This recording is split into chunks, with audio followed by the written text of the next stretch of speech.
head of the country's central bank floated the idea of dumping the greenback as the world's reserve currency, replacing it with an international currency. Thousands of people gathered to hear Barack Obama deliver key foreign policy speech on his current European tour. His vision for America's place in a new world order. Returning vets could be a risk to our nation. We've got to give them a stake in creating the kind of world order that I think all of us would like to see. And one of the ways it will drive the change is through global governance.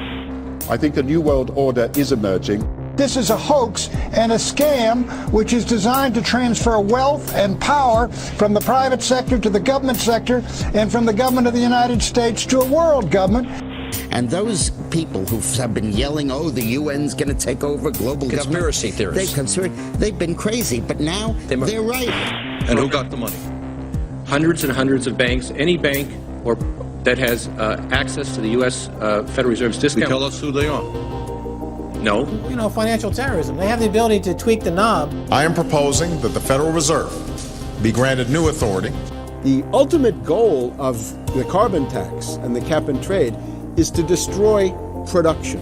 This energy tax is the largest tax increase in American history. We're actually creating a global warming police. So number one, they can come in, the federal government can come in and inspect your house and send you the bill. We're setting up a global warming Gestapo. One of the things that if you talk to our generals, they are desperate for is a civilian counterpart to our military forces. I am fierce. And this is what I wear. Senator Barack Obama's presidential campaign is asking Missouri law enforcement to target anyone who lies or runs a misleading television ad. I've now been in 57 states. I think one left to go. The president, when he was in Europe last week, he met with the King of Saudi Arabia. He appeared to bow. President Obama today proposed something new, something called prolonged detention. Pre-crime is where people are arrested and incarcerated to prevent crimes that they have not yet committed.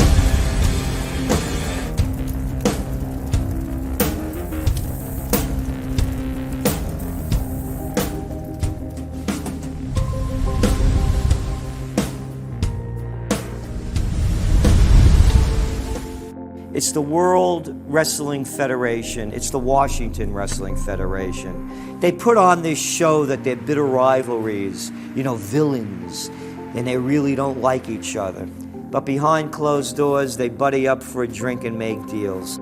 Both the Republican and Democratic parties are owned by the same global elites.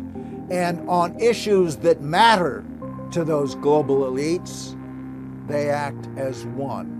They've wrapped themselves in the American flag, and they've talked about preserving American heritage and principles, and all the while they're working to merge us into a new world order where our sovereignty will be destroyed. We'll lose all connection with our American heritage. With Bush, you knew exactly what you were getting. It was there was no iron fist in a velvet glove. It was just the iron fist. Whereas with Obama, you've got the velvet glove and the iron fist. You know, a very sharp guy, very smooth, knows exactly what he's doing. For that reason, far more dangerous than Bush. Well, at the end of last year, I was willing to give Obama the benefit of the doubt. I thought it was premature to write this guy off. But now that he's been in office for a while, it's obvious that he is very tight with the Goldman Sachs and JP Morgan's on Wall Street, and he is extremely compliant and pliant to the wishes of the large banks, going back to what we saw with Robert Rubin under the Clinton administration, changing laws in favor of the banks. And he's not doing anything to stop the banks. He's helping the banks continue to do what they were doing under Bush. So in fact, he's just a continuation of Bush on the subject of markets and finance, which is the most important part of his policy right now. People who voted for Obama wanted real change, and they're getting platitudes, they're getting a lot of nice talk, but nothing in the way of concrete change is taking place. In this town, business as usual. There's one puppet master that controls the left, and there's the same puppet master controls the right. They control the Republican Party, and they control the Democratic Party. This is not a party issue. This is not a left-right issue. The question is, who should government serve? And it should serve the people. In fact, government is just a tool of the dominant minority that uses economics and government law to enforce upon the public various mandates. The right-left paradigm in the U.S. and in U.S. politics is taken directly from the commercial world and the corporate world. In the business world, you have Coke, Pepsi. You have McDonald's, Burger King. You've got AT&T and Verizon. You've got duopolies. And a duopoly gives the illusion of there being some competition and some choice. And it looks a little bit better than a monopoly. So, for example, in Communist Russia, if they had Communist Russia Red and Communist Russia Chartreuse, there would have been the illusion of choice and something akin to democracy in Russia. But they simply said, forget it, we're just going to go with red. In the US, they have this left-right paradigm, which unfortunately, it doesn't take them out of the hard, cold fact that there is no choice. There's no social justice. There's only one choice, which is to supply more rent to the rent seekers who have now taken the whole system hostage. We've seen the limitations on government whittled away. We have seen this erosion to the point where today it seems like nobody does care. And right now in Washington, D.C., we have seen a fall of the republic. If the United States doesn't have its Bill of Rights and Constitution, it doesn't exist anymore. It's just more real estate, more dirt. And that's what these global corporatists want. They want to completely dismantle the Bill of Rights and Constitution, and they're doing that right now. This is the fall of the republic. Our nation is dying. We, the people that live in this fine country, need to stand up, get involved, and take the system back. It's the Bill of Rights and Constitution that we owe allegiance to, not to a political party, and not to politicians that wrap themselves in the red, white, and blue, while at the same time they destroy everything that sacred flag stands for. So in the old days, you used to have this globe that with 180 some odd countries, and a few of those countries had a lot of power, like the Soviet Union, the United Kingdom, and the United States at various times. But today, you might better look at that globe and say that it's surrounded by huge clouds swirling around the planet. They know no national boundaries. They don't follow any specific sets of laws, and these are the big corporations. They basically control politicians around the world because they have all the money, and politicians always need money to get elected or to run their governments if they're not democratically elected politicians. They control the mainstream press, either through outright ownership or advertising budgets. They have massive amounts of lobbyists in Washington that have tremendous influence on our president and Congress. And they really are calling the shots. They form partnerships with the Chinese and the Taiwanese and the Tibetans, or with the Israelis and Arab nations, with Brazilians and Indians, with whatever country and whatever group of people has resources that they covet. And so for the first time in history, we really have this new form of an empire. Barack Obama is a puppet of the New World Order to bring in a World Bank, to destroy the economy of this country, and to bring in global governance. And no matter how likable the fellow is, we as citizens of this country need to stand up and say no. We have to stand up to preserve a republic here and a rule of law, which is under dire threat. We don't want to live under a world government of the corporations, by the corporations, and for the corporations. I don't want to believe it, and that's probably what holds me back on it, but I'm certainly seeing enough indication that it could be true. Absolutely, because they're always talking about Mexico and the United States and Canada ending up like Europe. And there's things done politically that seem to take us in that direction.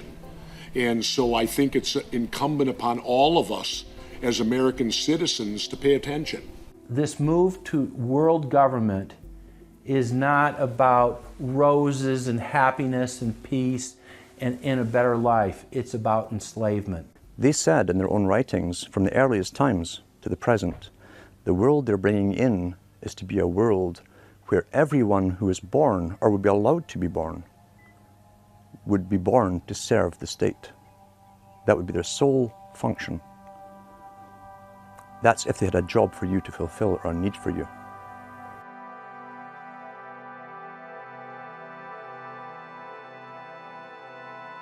July 4th, 2009. Across the United States, citizens gathered to celebrate the Republic's founding 233 years before. Most people in the crowds were aware that America was going in the wrong direction, that things were changing for the worse. But few could grasp the sheer magnitude of corruption and looting running rampant like a disease through the heart of the nation. The engine of America's greatness is not just its liberties, but the people's willingness to fight to keep them.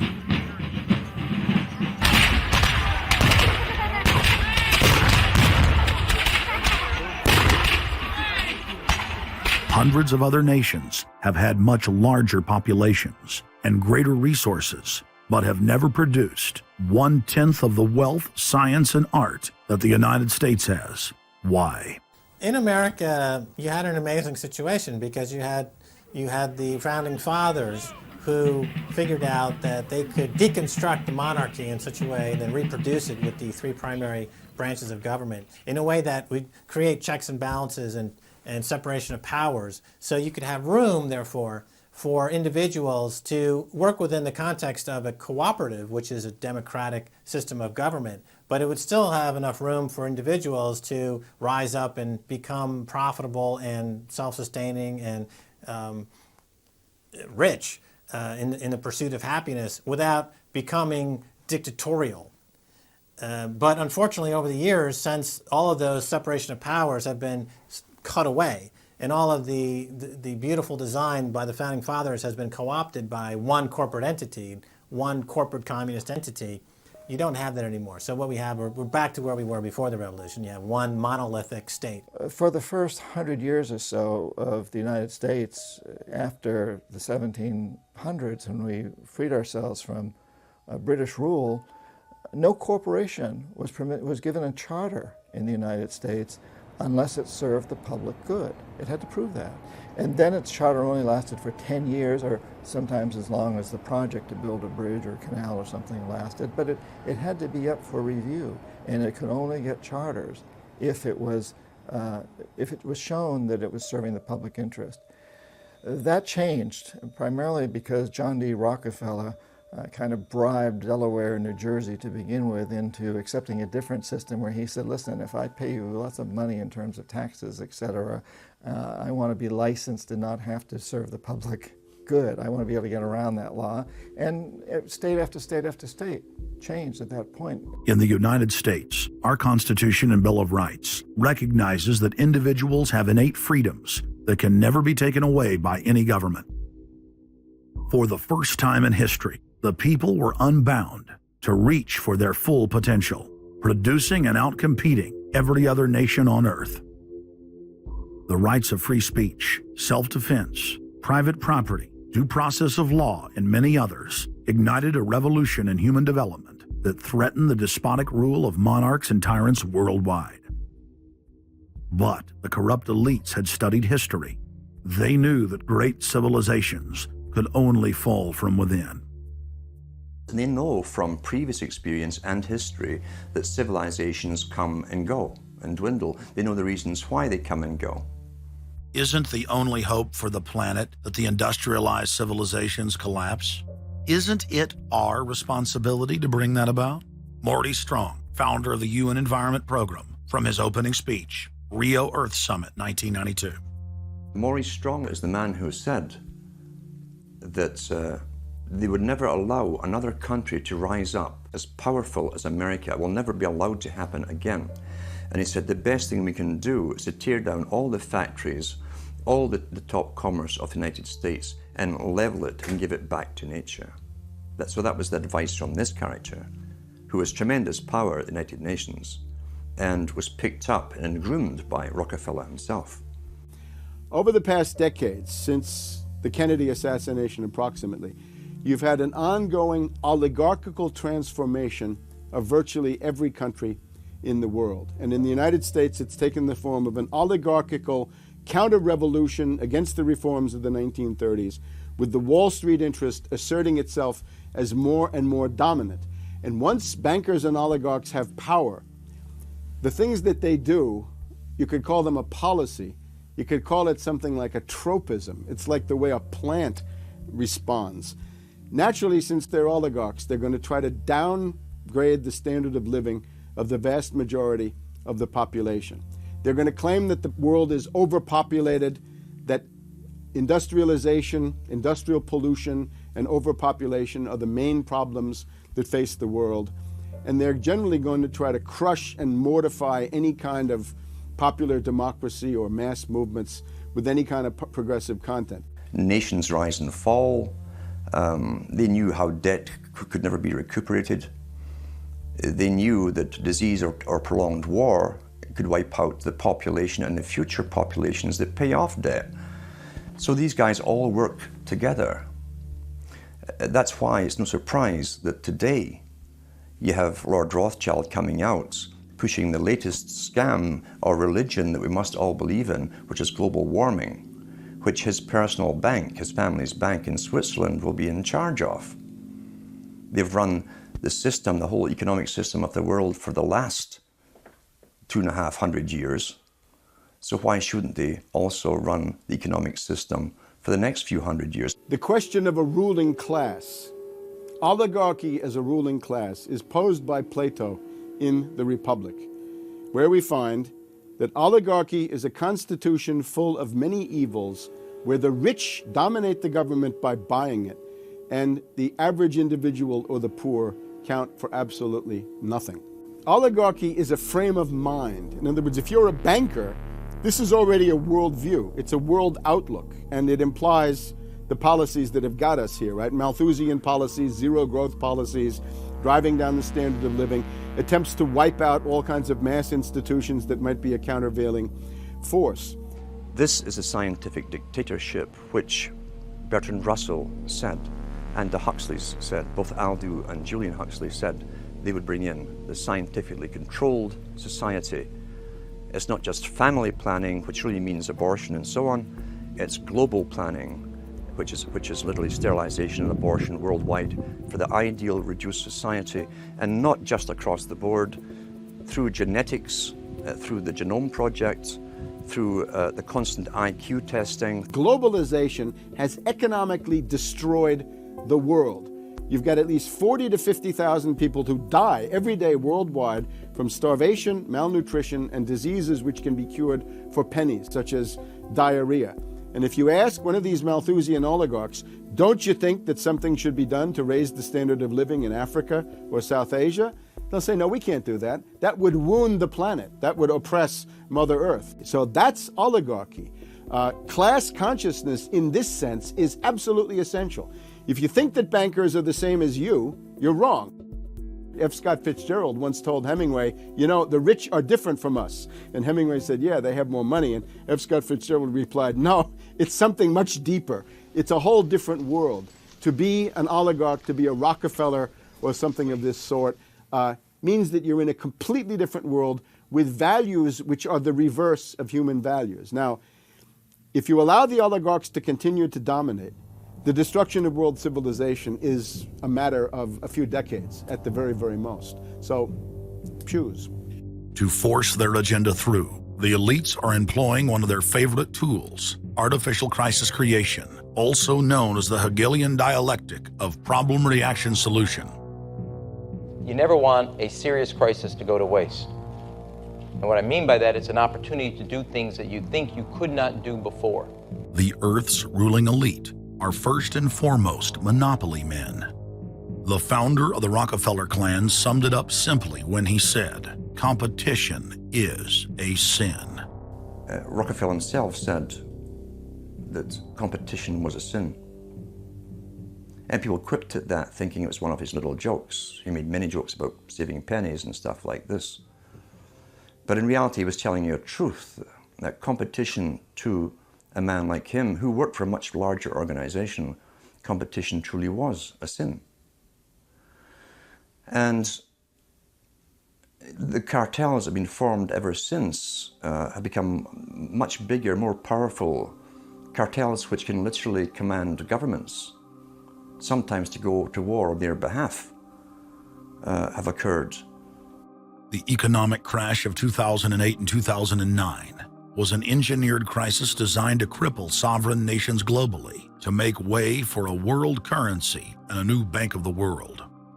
China's holding what, 1.5 trillion worth all over the world. They're holding U.S. currencies. They want to get out of them in a way where they're not going to lose on their investments. There's going to be a world currency. There's going to be a new reserve currency. They're going to push it through the IMF. That's going to be the banksters that are going to be in charge of it. It's going to happen, and it's going to happen sooner rather than later. There was also a question to Geithner.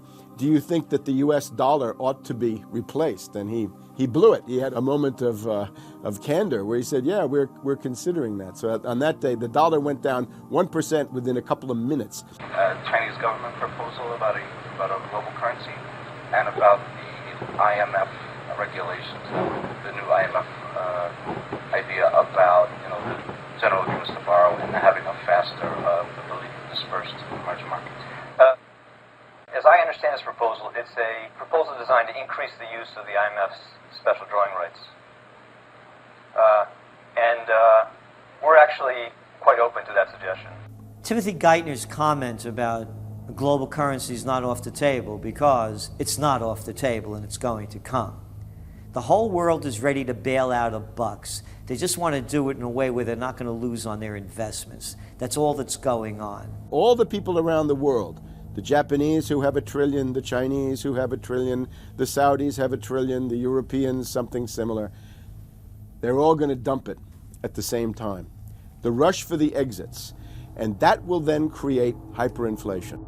When America finishes supplying the manpower and the military for standardization of the world into the one system, and they want a secular world society with a hint of greening and Gaia worship for sustainability reasons. America, as they're finishing off this agenda, they'll be pulling the rug from underneath Americans at home at the same time towards the latter stages. When the dollar starts to slide, and this was always the nightmare of Paul Adolph Volcker, who is now sitting in the Obama White House, once the dollar starts to go, there's nothing to stop it. There's no useful way that you can stop it once it begins to gather momentum. So I think we're facing the probability of some form of dollar panic combined with hyperinflation sometime during the Obama presidency. They're now pulling the rug away from under the feet of the people. They're becoming rapidly a non-manufacturing country. Any country that can't manufacture its own goods, even for self-defense, therefore is no longer sovereign, independent, and able to sustain itself, which tells you that this is all part of the plan. It started with the very beginning when you established that there was a Federal Reserve System given the power of the state to create money out of nothing and to do so without any regard to the will of the people, without any regard to what's behind the money system. In other words, strictly political and economic motives for the bankers and the politicians. Once you granted that power to a group, the Federal Reserve System, the economic crisis was inevitable. This has happened before. Every time in history when the government was given the power, or a group of banks in conjunction with the government was given the power to expand the money supply at will, those economic systems always wound up in crisis and always collapsed. So there's no reason to believe that the United States was given some kind of a get-out-of-jail-free card, an exemption from the processes of history. So the economic crisis began at the very beginning, and as a matter of fact, when the founders of the Federal Reserve System met on Jekyll Island back in 1910 and were drafting the Federal Reserve Act, one of the things they discussed was how to pass on the inevitable losses to the taxpayers.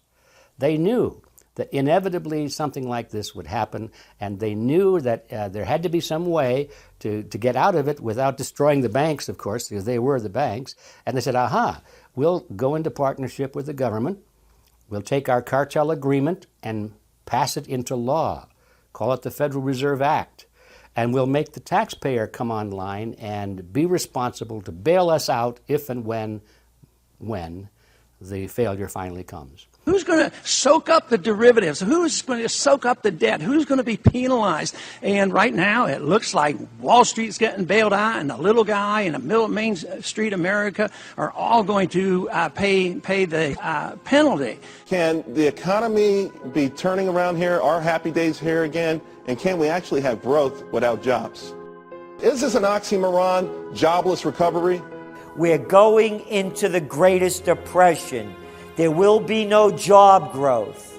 Unemployment will continue to escalate. Along with it, so too will crime, poverty, kidnappings, boss snappings. And the more things spin out of control, the harder the hammer is going to come down by the federal government to keep everyone in control. Power is much, much more important to them than money is. Money is only a way to the means. Power is the end result. The elite's main goal is to destroy national sovereignty and individual independence. To consolidate their grip on power, the banksters create artificial debt bubbles that are mathematically impossible to pay back. These are those sinister, toxic assets, the complex financial instruments that they talk about but never really name. They're paper based on paper. They're credit default swaps, collateralized debt obligations, mortgage-backed securities, asset-backed securities, structured investment vehicles, auction rate securities, and so on down the line. It's an immense mass of cancerous, fictitious, speculative paper, bloated in value, impossible to bail out. Triage the derivatives on their books. There's no way to bail out a $1.5 quadrillion black hole of derivatives, but nevertheless they tried. The Wall Street cronies are crooks.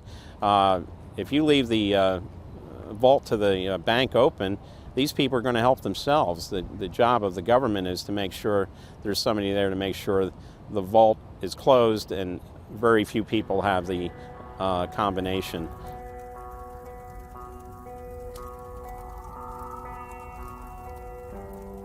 I'm William K. Black, Associate Professor of Economics and Law at the University of Missouri at Kansas City.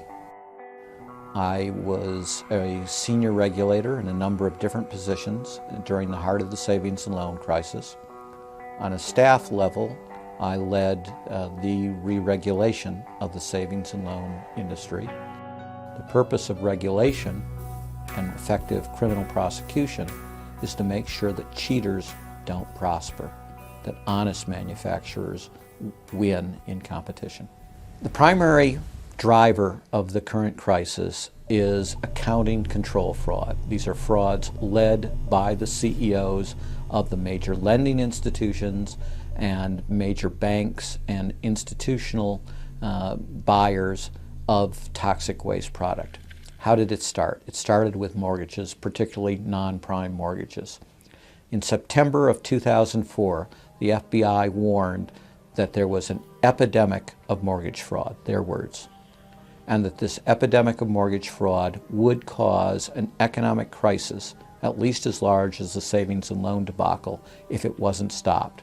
The FBI found that 80% of the mortgage fraud was being induced by the lenders, not by the borrowers. You know, much of the rage has been against the borrowers, but if you want rage, it should be at the CEOs who became fabulously wealthy by following a strategy based on fraud. The Wall Street people and their friends here at the Federal Reserve and at the U.S. Treasury and down the Washington Mall here at the U.S. Capitol. That's where the damage was done, and if people want to vent their anger, they need to vent it against these people. Between the Bush-Paulson administration and the Obama, Summers, Geithner, Volcker administration, there's really a total continuity of economic and financial policy. Geithner was on board at the Fed, the New York Fed, dealing with all these institutions. He didn't get it. And then we had this fellow who came up afterwards, Mr. Friedman. He was on the Goldman Sachs board, and he didn't last too long as the Fed chairman. Why? Because he had a conflict of interest. Is it possible that there's so much conflict of interest here that all you folks don't even realize that you're helping people that you're associated with, and you should be recusing yourself for America's ethics? I behaved with the... You don't think you should have recused yourself when you asked Lehman to go in bankruptcy, you didn't put Bear Stearns in bankruptcy, and then you folded Merrill Lynch into... I mean, isn't there some point where you got to say, hey, I got a conflict of interest here? You don't feel any kind of scintilla of ethics on this thing at all? Totally. I operated very consistently within the ethic guidelines I had as Secretary of the Treasury, and when it became clear that we had some very significant issues with Goldman Sachs and with why didn't you recuse yourself with Morgan Stanley, what I did then, it would have been very wrong for me to recuse myself. What I did was I went and got a waiver from the ethics agreement, because when we had concerns... Who is in charge of the ethics agreement? What? Who's in charge of the ethics agreement that you got a waiver? We have a Office of Ethics at Treasury, and we have a White House ethics office. So you got it from the legal counsel from the White House? We got it from the Government Ethics Office. So we had Snow, we had Paulson, now we have Geithner. All these people cut from the same bowl of cloth. These are not independent Treasury secretaries. They're part of the problem, not part of any solution. And it would have been nice to see President Obama effect some change in Treasury, but of course, he went and got a Wall Street insider as his Treasury Secretary. Everything that's speculative, parasitical, cancerous, bloated from all these administrations, going back to Carter and even beyond, comes together in the Obama administration. With Volcker, with Summers, who's part of the economic crimes under Clinton, the guy who brought you derivatives and the abolition of the Glass-Steagall firewall. You could not have gotten a more perfect setup for a takeover from a previous government, the Bush regime, than the Obama regime. Now, there are some authors out there already saying that it's the same bunch, and it's true. It's the same bankers who put the same boys forward.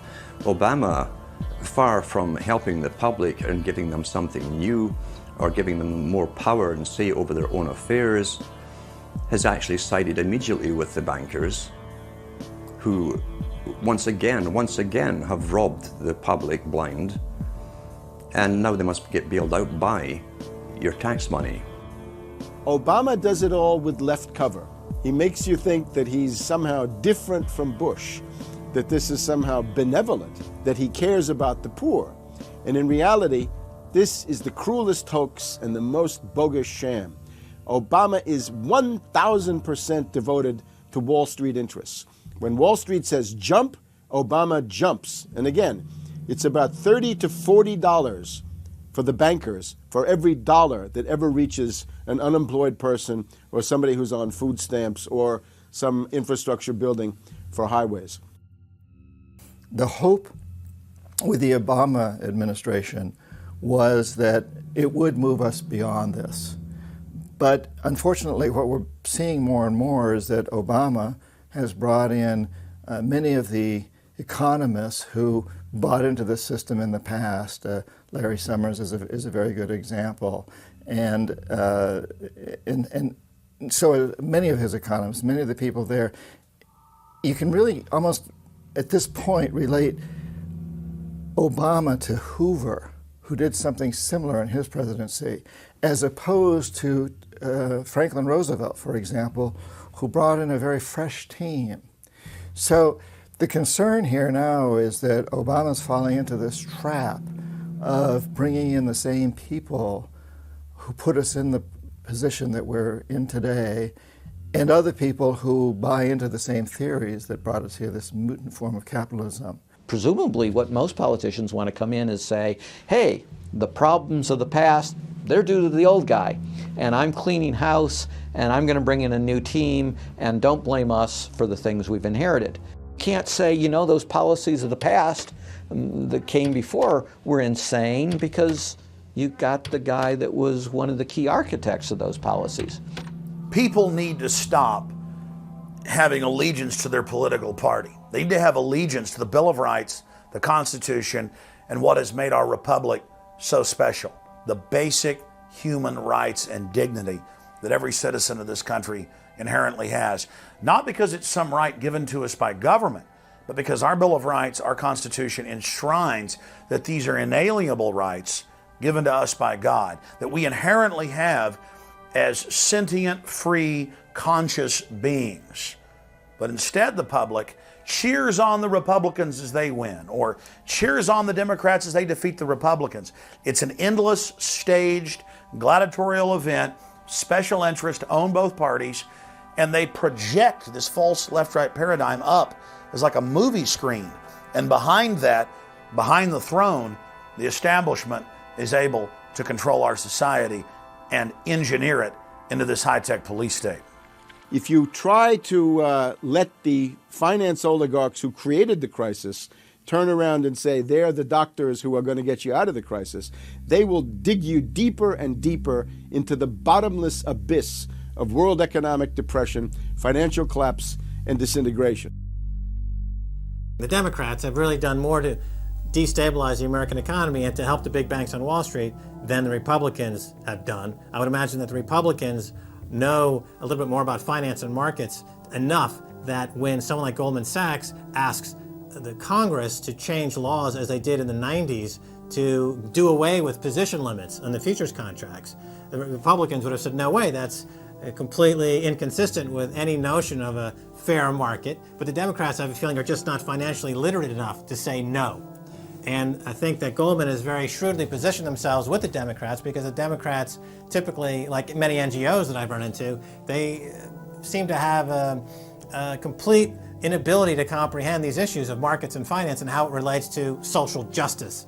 So under the Democrats, we also saw the repeal of Glass-Steagall. Glass-Steagall said there's an inherent conflict of interest between the commercial banking side, which is the lending side, and the investment banking side, which is taking an ownership position.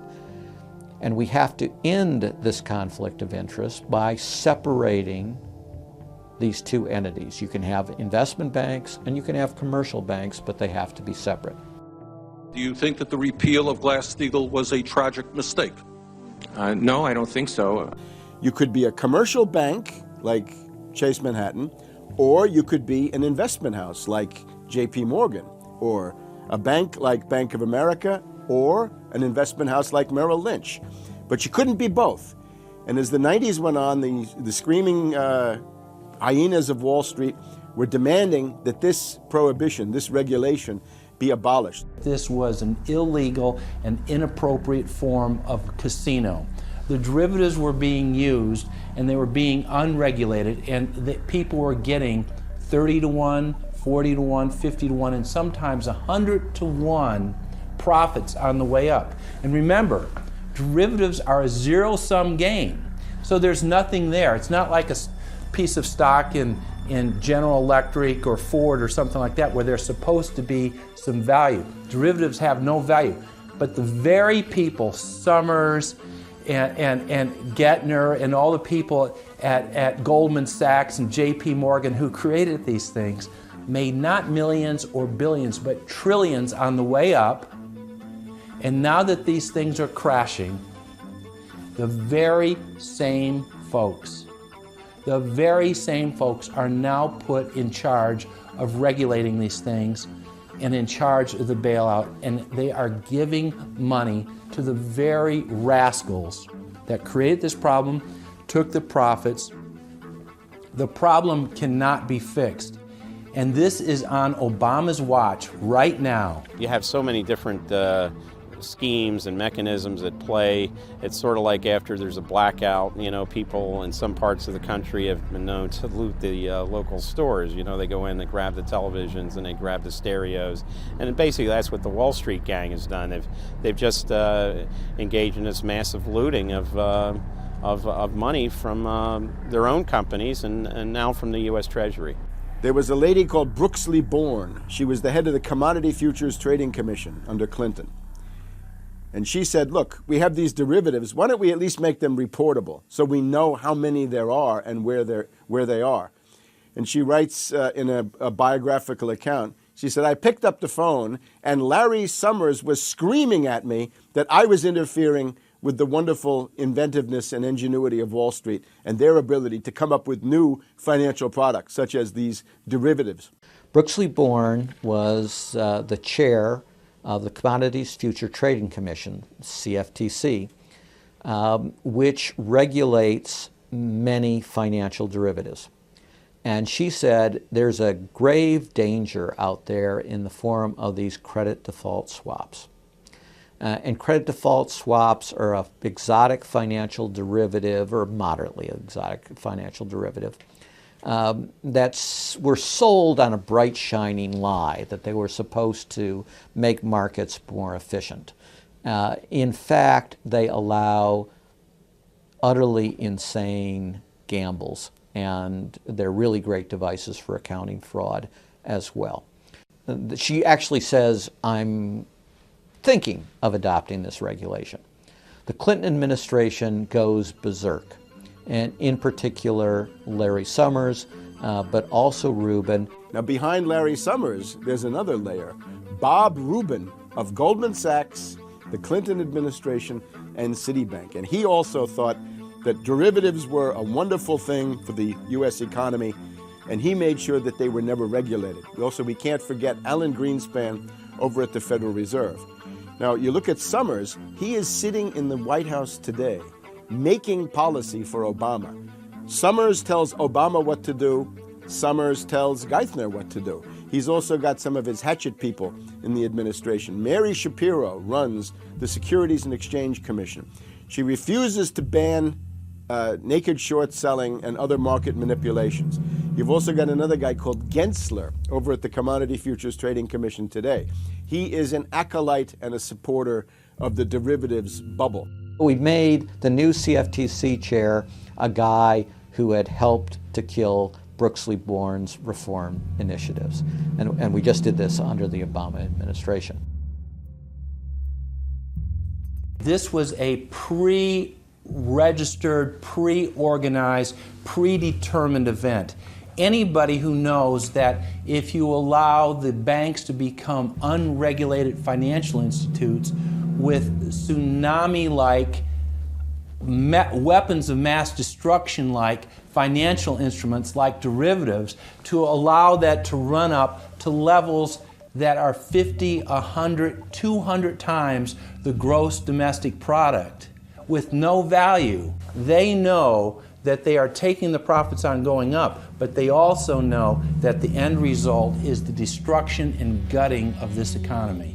The scam is simple. The insiders buy hard assets and political influence as the fiat bubbles expand. And then, at a time of their choosing, they purposefully implode the bubble. You've got a very small group of people, and the Federal Reserve and the global central banking system and the Bank of International Settlements in Switzerland, who are purposefully managing the boom and bust, credit supply, credit contraction, money supply growth, money supply contraction to create artificial roller coasters and artificial volatility that they can trade around without taking any risk. It doesn't cost them any money. And if they do make a mistake because they're, as George Bush said, oh, the bankers on Wall Street are drunk. It is uncertain. There's no question about it. Wall Street got drunk. That's one reason they should turn off the TV cameras. Let's say they walk in one day, they push the wrong button, and they lose the bank $1 billion or $5 billion or $100 billion. They can appeal to the government to bail them out. It's a totally asymmetric relationship between bankers and the rest of the economy. If they make a mistake, they get bailed out. If everyone else makes a mistake, they get put in jail, called a terrorist, and we never hear from them again. But it's a more sophisticated form of slavery, and we're going through it today.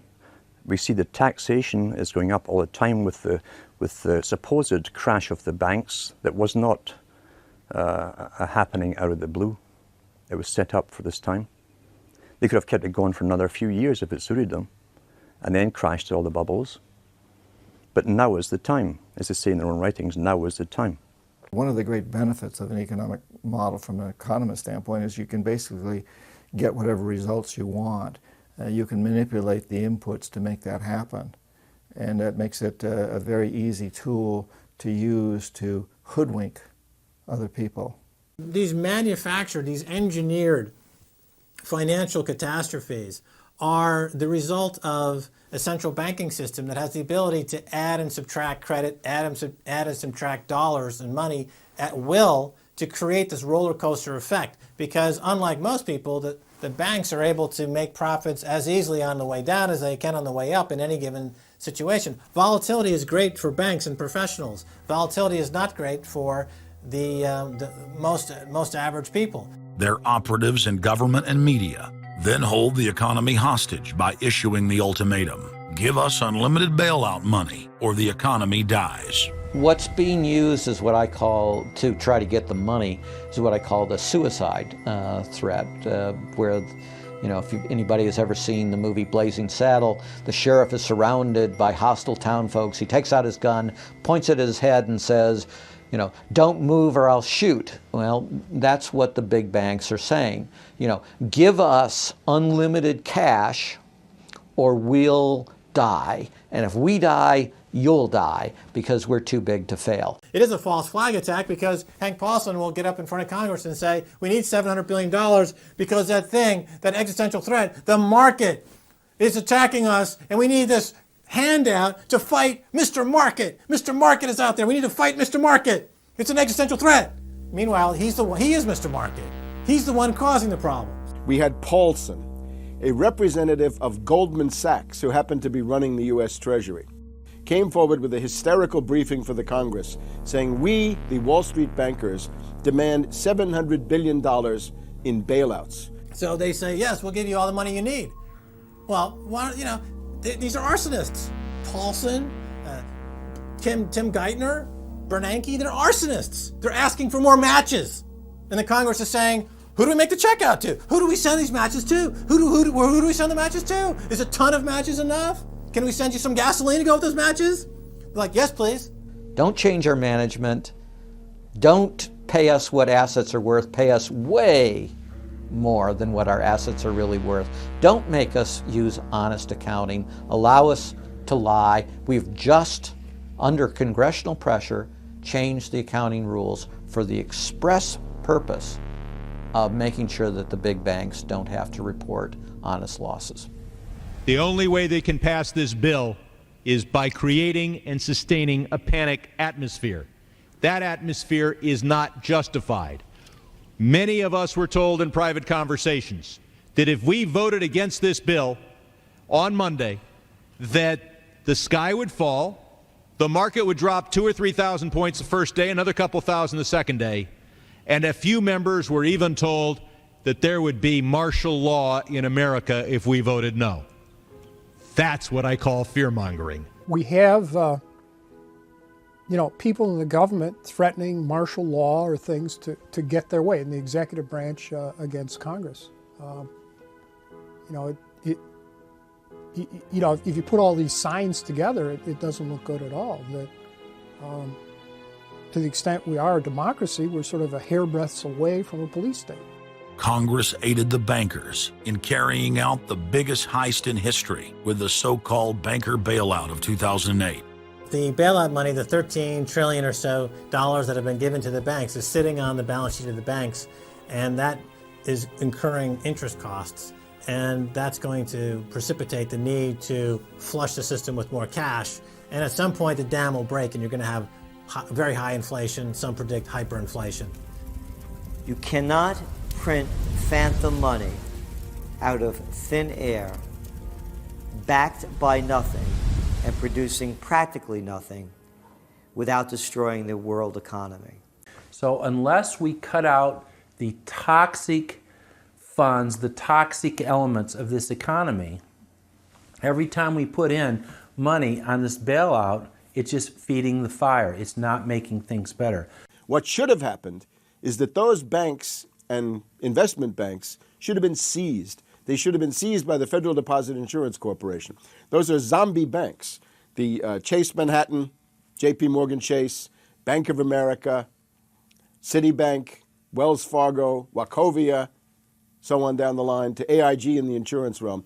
These are zombie institutions, insolvent, bankrupt. The only thing to do with them is to seize them, put them through Chapter 11 bankruptcy. That'll probably turn into Chapter 7 bankruptcy, liquidation. And above all, triage the derivatives on their books. There's no way to bail out a $1.5 quadrillion black hole of derivatives, but nevertheless they tried. They will, of course, try to regain some of this money back, but their debts, unlike any other period in history, are now a quantum size bigger than the entire global GDP by a factor of 50 to 100. It's almost infinite amount of debt. If you really look at the numbers, because of the massive, massive debt, and right now, total debt in this country is about 375% of the gross domestic product. And that's not including derivatives. If you put the derivatives in, it's probably 20 to 30 times gross domestic product. It's beyond what anybody has ever even considered. While they were looting North America into the ground, the international banking syndicate was simultaneously executing the same scam in over 100 other nations. So who got the money? To financial institutions in Europe and other countries. Which ones? I don't know. $500 billion and you don't know who got the money? Well, Obama's got one difficulty with this Congress. It's the number of freshman Democrats that got elected. Many of these people know that they got their seats from, and many of which got seats in the Senate and Congress from long-held Republican seats. They know that the people back in their states and in their constituencies will not tolerate this any longer. So up against the Republicans and the blue dog Democrats are these freshman congressmen, Democratic congressmen and senators, and they're not, they don't seem like they want to go along with the program. So if there's any hope, it'll come from these freshmen. The Constitution says no money shall be drawn from the Treasury but in consequence of appropriations made by law. This money is not drawn from the Treasury.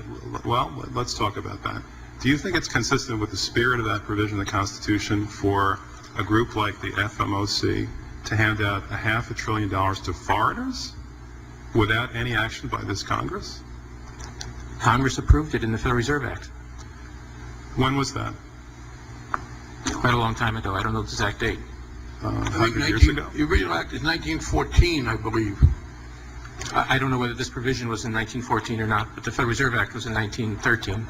All right, and at that time, the entire gross national product of this country was well under $500 billion, wasn't it? I don't know. Is it safe to say that nobody in 1913 contemplated that your small little group of people would decide to hand out $500 billion to foreigners? What the bailout legislation really did was give a blank check backed up by U.S. taxpayers to offshore megabanks.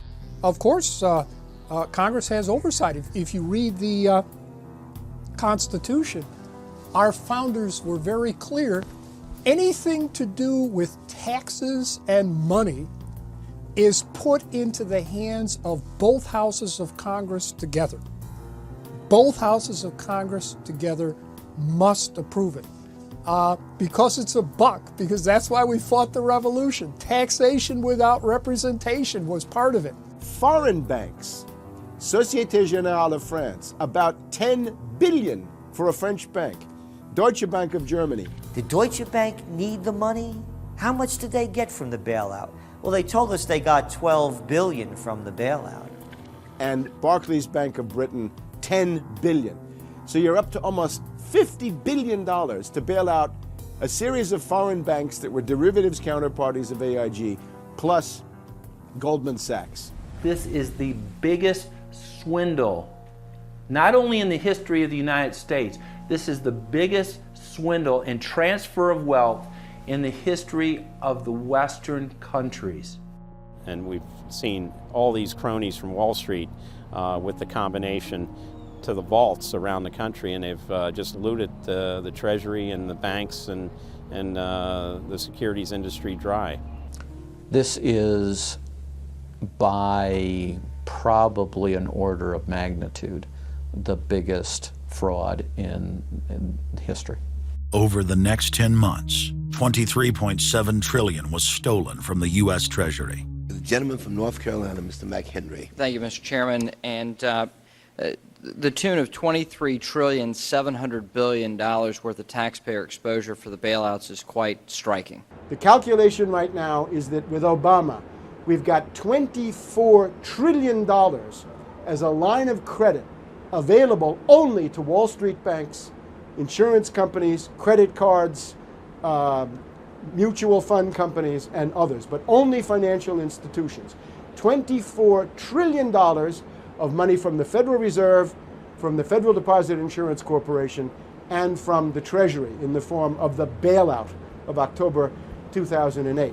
The Federal Reserve, the private holding company for the offshore banks, arrogantly told Congress and the American people that it was none of their business what the private banks did with the people's money. One very interesting exchange. Senator Bernie Sanders of Vermont asking Bernanke, we have given upwards of $2 trillion to various financial institutions. You've got to tell me, where did the money go? And Bernanke simply stonewalls and says, I won't tell you.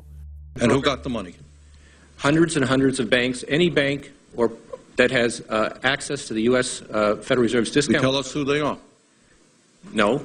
Do you have to be a large, greedy, reckless financial institution to apply for these monies? There is no subsidy. There is no capital involved. There is no gift involved. It is a collateralized, short-term liquid loan that is both over-collateralized and is recourse to the company itself. We have never lost a penny doing it. And how can other institutions get those loans as well? According to the law, we are supposed to be lending to depository institutions. Let me just say this, Mr. Chairman. I have a hard time understanding how you have put $2.2 trillion at risk without making those names available, those institutions public. And we're going to introduce legislation today, by the way, to demand that you do that. It is unacceptable to me that that goes on. Behind me, the Federal Reserve is probably the least transparent agency in the federal government. One could even argue that the Central Intelligence Agency is more transparent than the Federal Reserve. The fact is that the American people want to know more of the secrets of the temple, as the book was before you were born, The Secrets of the Temple. The Fed, as you know, is just a monopoly by the bankers. This is simply putting the foxes in charge of the henhouse. Personally, I'd be in favor of Congress just nationalizing the Fed and getting the bankers out of there. They're just stealing from the American people. Put it directly in the hands of Congress and let Congress decide, rather than this cabal of bankers deciding their own rates of profit at the expense of the American people. Since the Federal Reserve's creation in 1913, patriots have labored tirelessly to alert the American people to the true nature of the Federal Reserve. Throughout its 90-plus year history, most Americans falsely believed that the Federal Reserve was a government agency. But today, scientific opinion polls show that the vast majority of the public is aware of the fact that the Federal Reserve is a front company for an offshore private banking cartel that dominates not just the United States, but almost every other nation on Earth. It's never been written about in any book that I've found as to who gave these guys the authority or permission to be the international bankers for the world. Why would you even need international bankers? Why would any government agree to use them? Why would you need to use them? Why can't any country create its own money? It tells you there was already an existing superstructure, already in existence, maybe 200-300 years ago, to give these guys permission to somehow be the overlords of all money for all countries. Polls also reveal that 75% of Americans demand a public audit of the secretive organization. By the summer of 2009, Congressman Ron Paul's bill to audit the Fed had gained more than 280 sponsors in the House. But the private Fed's high-powered lobbyists were able to block a vote on the bill in the Senate. That only piqued the public's interest. I have another amendment. I have been informed that the majority plans to block consideration of this amendment, which is number 1367, regarding the transparency at the Federal Reserve. Madam President, I'd like to call up Amendment 1367. Without objection, the clerk will report. The Senator from South Carolina, Mr. DeMint, proposes an amendment number 1367. Senator from Nebraska. I make a point of order against the DeMint amendment that it's legislation on appropriations. Madam President? The point of order is well taken. The amendment. I regret the objection. The amendment falls. The people began asking themselves, why couldn't there be an audit of the Federal Reserve? The Fed has never once been audited. In the whole period of time, in the almost 90 some odd years that the Fed has been around, the most powerful agency and independent agency, it has never once been audited. This is an absolute crime against the freedoms of this country. Do you think it would cause problems for the Fed or for the economy if that legislation was to pass? My concern about the legislation is that if the GAO is auditing not only the operational aspects of our programs and the details of the programs, but is making judgments about our policy decisions, that would effectively be a takeover of monetary policy by the Congress. Is that your position, that this bill, if it were to be passed, would interfere directly with interest rates, setting interest rates? If we were to raise interest rates at a meeting and someone in the Congress didn't like that and said, I want the GAO to audit that decision, wouldn't that be viewed as an interference? I wouldn't think so. This is just reviewing it, and you can do what you want. The Federal Reserve has never been subjected to an outside audit. And if you audit them, it's very likely that Greenspan, Bernanke, and Volcker might all go to jail. It was announced earlier today, that there will be a hearing on H.R. 1207, the bill to audit the Federal Reserve Bank. This will be the first independent audit in the Federal Reserve's 96-year history, and it's long overdue. Months ago, I asked the Vice Chairman of the Federal Reserve who received the $1 trillion in funds that the Federal Reserve has handed out to domestic institutions. He said, I'm not going to tell you. And then more recently, the Chairman of the Federal Reserve, I asked him who receives the $500 billion, we're talking about $500 billion, that the Federal Reserve handed over to foreign central banks. Who did they disseminate that money to? And he said, I don't know. $500 billion, and he doesn't know. It's long overdue. We need to audit the Federal Reserve, and I'm happy to say that we're going to have a hearing on that very soon. The only way, really, America can get out of the current mess is you've got to shut the Fed down completely, get rid of the Fed. You've got to put the money printing mechanism back under the roof of the federal government instead of outsourcing it to the Fed. Why were the bank's front men, Alan Greenspan and Ben Bernanke, all over the news saying that they were above the law? What is the proper relationship, what should be the proper relationship between a chairman of the Fed and a president of the United States? There is no other agency of government which can overrule actions that we take. What the relationships are don't frankly matter.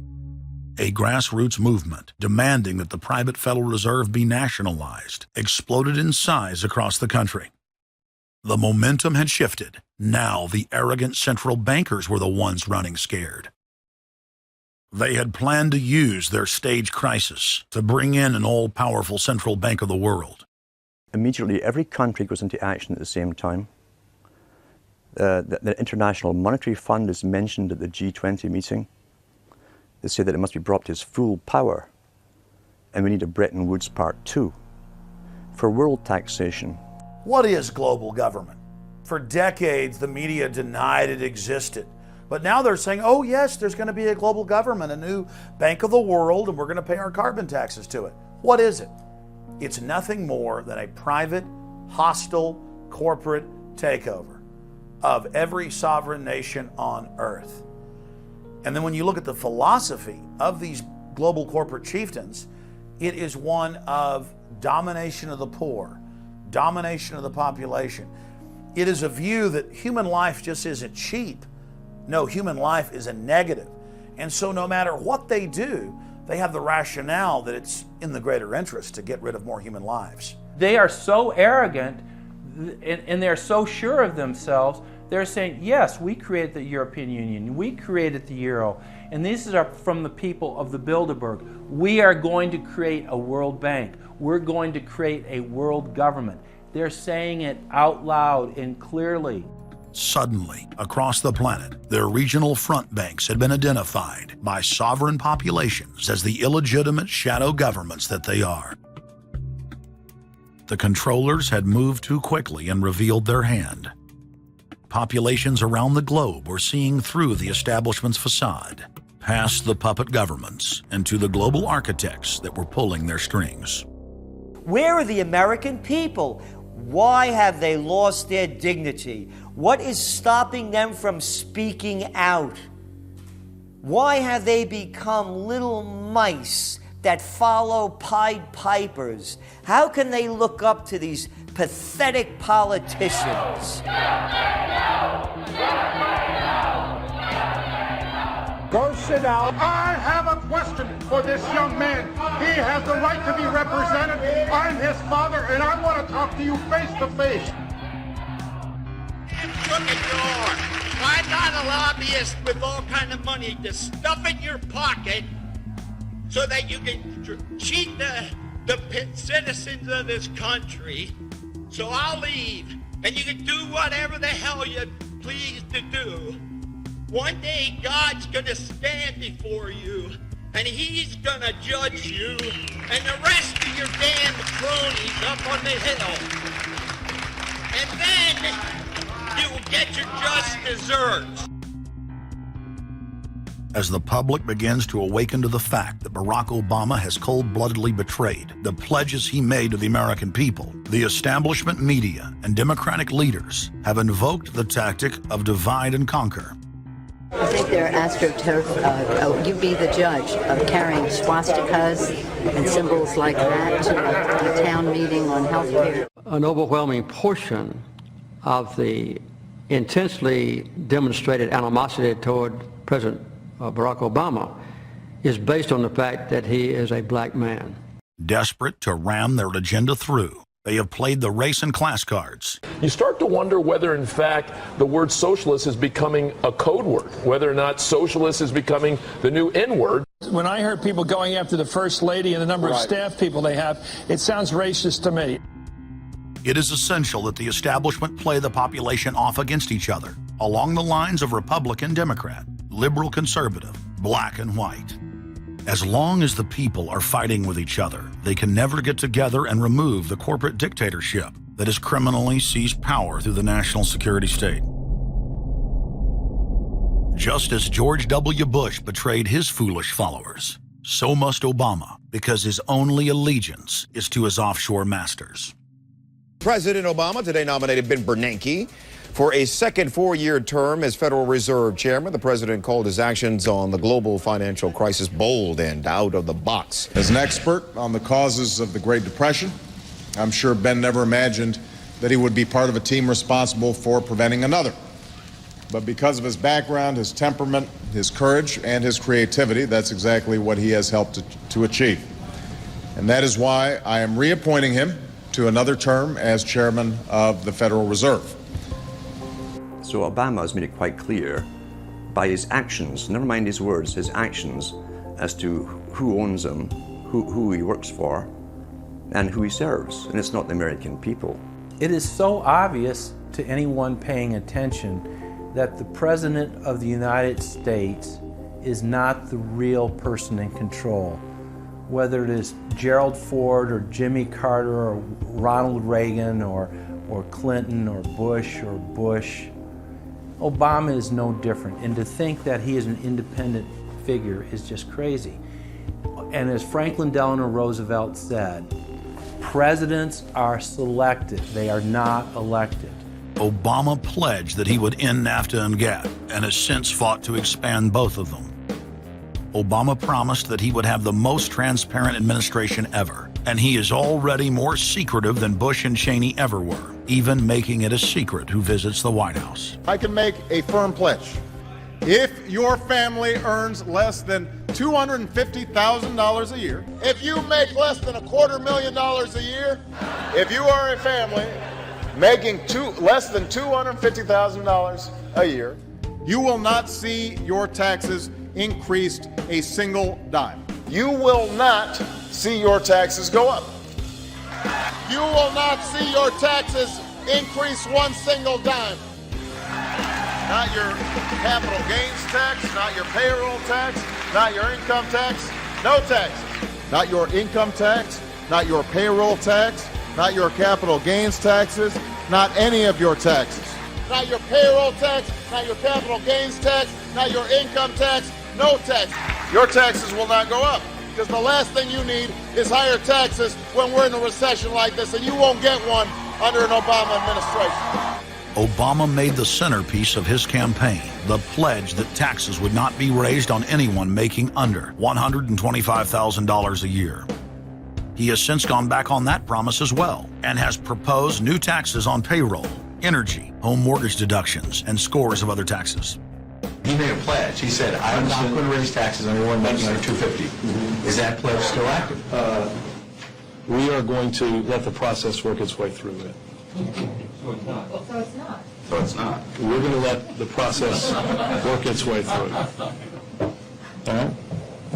The Senate is looking especially at this issue of capping the deductions for health care that employers and employees now get. That would be an tax increase for many families earning under $250,000, but the president said he was open to it, so that means that the tax pledge he made back in September is no longer operative?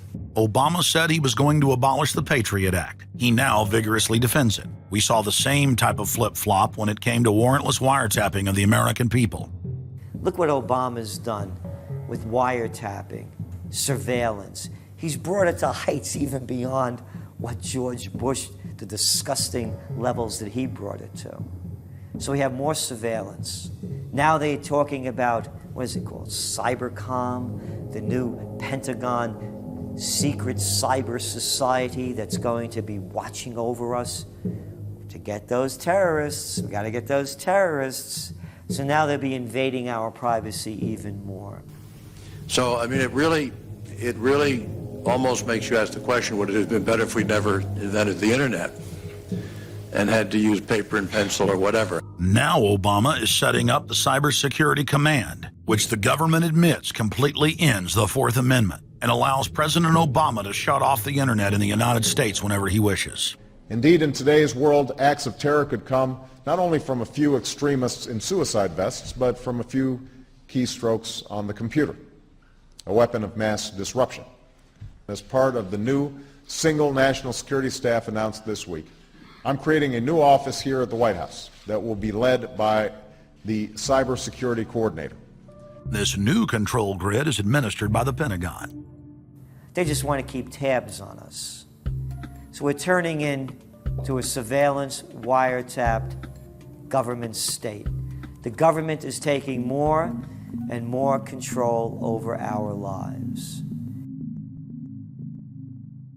I can stand here today as President of the United States and say without exception or equivocation that we do not torture. Obama made a show of investigating torture, but has ignored the Army's own detailed investigative reports, which name the torturers that the White House memos document were following the directives of Bush and Cheney, the men who are most guilty for issuing the infamous orders. Some low-level soldiers have been prosecuted for their role at Abu Ghraib, but no senior officer has been held accountable in any of these cases to date. Heidi? I know that these debates lead directly, in some cases, to a call for fuller accounting, perhaps through an independent commission. Now, I've opposed the creation of such a commission. Next, Obama expanded Bush's doctrine of indefinite detention of foreigners without trial to holding citizens without evidence indefinitely, without ever even committing a crime. President Obama today proposed something new, something called prolonged detention.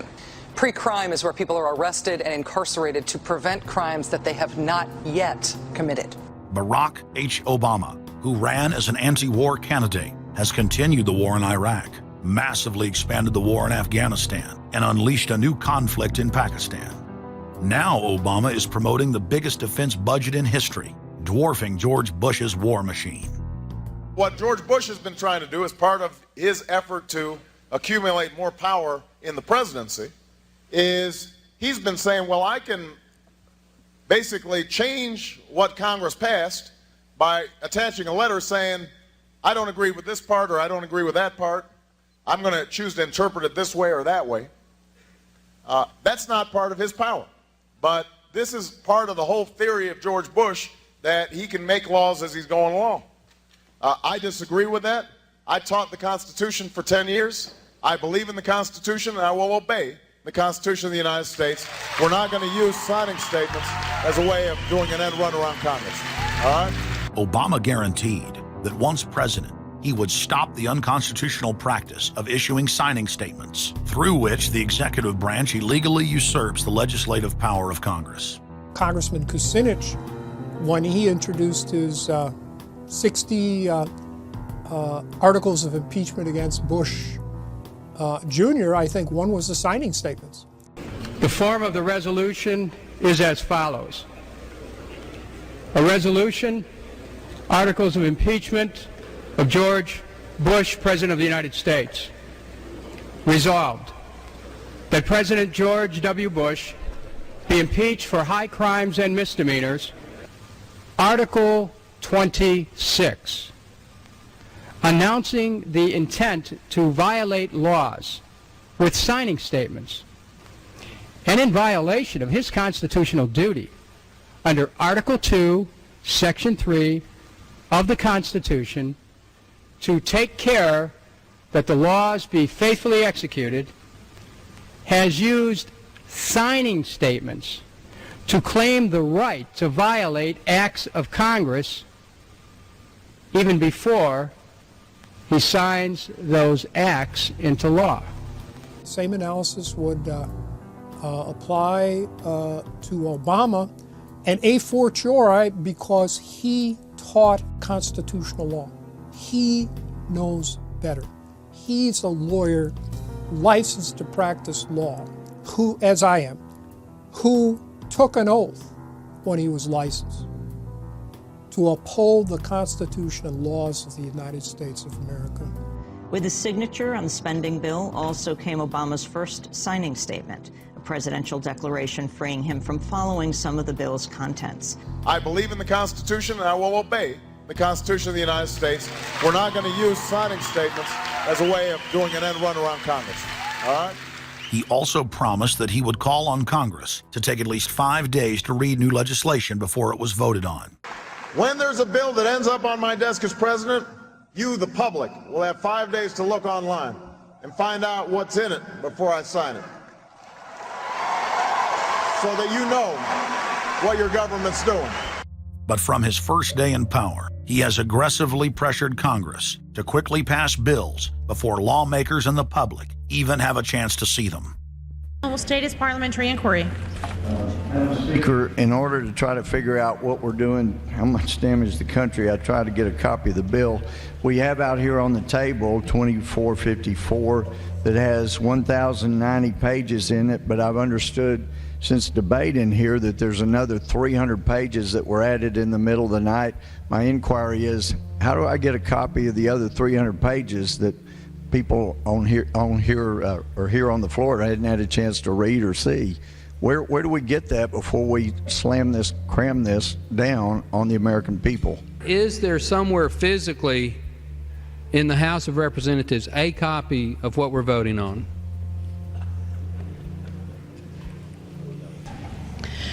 The gentleman has not stated a parliamentary inquiry that the chair can answer.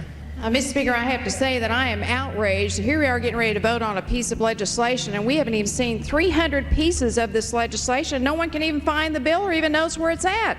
Obama swore that he would never put lobbyists or donors in his administration. Treasury Secretary Timothy Geithner appointed Mark Patterson, and this is a former top lobbyist for Goldman Sachs, as his chief of staff. And then last week there was a lot of buzz over William Lynn. He was appointed to the #2 position at the Defense Department. William Lynn, also a former top lobbyist for Raytheon, which is one of the 5 largest defense contractors. He has now broken all previous records by cramming his administration full of contributors and lobbyists who openly write legislation being proposed by the White House. There's a good reason Obama doesn't want to give the people or Congress any time to read the bills. I'm still needing a copy of the other 300 mysterious pages that we don't get to see here. Shortly after the 2008 election, Vice President Joe Biden confided to top supporters that it was essential that their program be implemented at lightning speed. Because their agenda was so unpopular, they knew Obama would lose support quickly. Obama's handlers were in a race to pass a raft of legislation before the people discovered that Obama was just a slicker, updated version of previous puppets. Obama is the New World Order's closer. It's his job to repackage and solidify the tyrannical policies of George W. Bush as progressive and trendy. So part of my job, I think, as president, is to make government cool again. Chris Hedges, author of Empire of Illusion, explained it succinctly. President Obama does one thing, and brand Obama gets you to believe another. This is the essence of successful advertising. You buy or do what the advertiser wants because of how they make you feel. Through Obama, the global establishment are now putting their entire program into high gear. Obama is attempting to dismantle the Second Amendment with more than a dozen victim disarmament bills now in Congress. The key is going to be, I think, for us to come together and say people do have an individual right, and there's nothing wrong with common sense gun laws. Hate crime and cyberbullying bills in the House and Senate would effectively criminalize free speech protected under the First Amendment. It is absolutely true that NAFTA was a mistake. A senior member of the Obama campaign called the Canadian government within the last month to say that when Senator Obama talks about opting out of the free trade deal, the Canadian government shouldn't worry. The operative said it's just campaign rhetoric and don't take it seriously. Campaign officials called the U.S. ambassador to Canada and say, don't worry, it's just campaign rhetoric about NAFTA. The Canadian government put out a statement indicating that this was just not true. So I don't know who the sources. It wasn't true. Amid all of the denials, sources at the highest level of the Canadian government who first confirmed that a call was made, late this afternoon reconfirmed that a call was made. President Obama is promoting the creation of a North American Union and is attempting to expand NAFTA and GATT. President Obama is pushing nation-ending blanket amnesty for more than 20 million foreign aliens living illegally inside the United States. He's also overseeing the hijacking of health care by the federal government, which will nationalize more than 20% of the U.S. economy. And you want us to believe that a government that can't even run a cash for clunkers program is going to run 1/7 of our U.S. economy. No, sir. No. Obama is continuing the transfer of national sovereignty to unelected international bodies like the United Nations and World Trade Organization. And most important of all, under the cover of banking reform, Obama wants to hand dictatorial power over the United States economy to an offshore private banking cartel known as the Bank of the World. Richard, what happened to all those threats from France's president about storming out and about having a global regulator who was going to reach across borders and be able to deal with markets no matter what country they were in? They have opened up the idea of there being some form of other regulator across countries, and I think that's going to come back. So is this some sort of a new world order, which Gordon Brown kind of alluded to? I think a new world order is emerging, and with it the foundations of a new and progressive era of international cooperation. The finance heads of the 20 industrialized nations met again in late September of 2009 at the G20 summit in Pittsburgh, Pennsylvania. At that meeting, ministers called for an end to the dollar as the world reserve currency. They also called for a strengthening of global governance and called for a new world order. While the bankers were busy carving up the world at the G20 summit, Barack Obama was in New York City at the United Nations because he's got a new job to chair the United Nations Security Council, the most powerful position in the world government body. President Obama does what no other U.S. president ever has. As President Obama presided over the UN's most powerful body, that would be the Security Council. 6,191st meeting of the Security Council. For a couple of hours, you could say Mr. Obama was president of the world. It is the story of a world that understands that no difference or division is worth destroying all that we have built. In my own country, it has brought Democrats and Republican leaders together. Leaders like George Shultz, Bill Perry, Henry Kissinger, and Sam Nunn, who are with us here today. Barack Obama is the first president to hold two posts simultaneously. And there's a good reason for that. It's illegal. Article 1, Section 9 of the Constitution forbids any U.S. president from serving any foreign government or institution. He swears an oath to protect and defend the Constitution of the United States. But now Barack Obama has sworn allegiance to the global government and the United Nations that he heads up.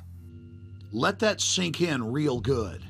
Barack Obama now heads the United Nations Security Council. You cannot serve two masters, and Obama isn't. He's selling out the last vestiges of sovereignty that this country had. This, ladies and gentlemen, is the destruction of our nation, and it's also high treason.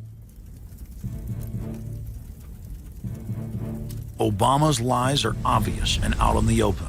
He hides in plain sight. And from the moment he took office, his lies have only increased, despite the fact that his ratings have dramatically dropped since Election Day, from the mid-80s to the low 40s. A large portion of Americans still gullibly hang on his every word. It is bringing entertainment to thousands of people. Through its magic, we are able to enjoy a combination of the radio, motion pictures, and the stage, right in the comfort of our own homes, simply by pushing a button and turning a dial. These cells with their electrical charges are scanned by a stream of electrons, completing 30 pictures a second. Compare that crude picture with these of today, and you can judge for yourself how far along the road to perfection television has traveled.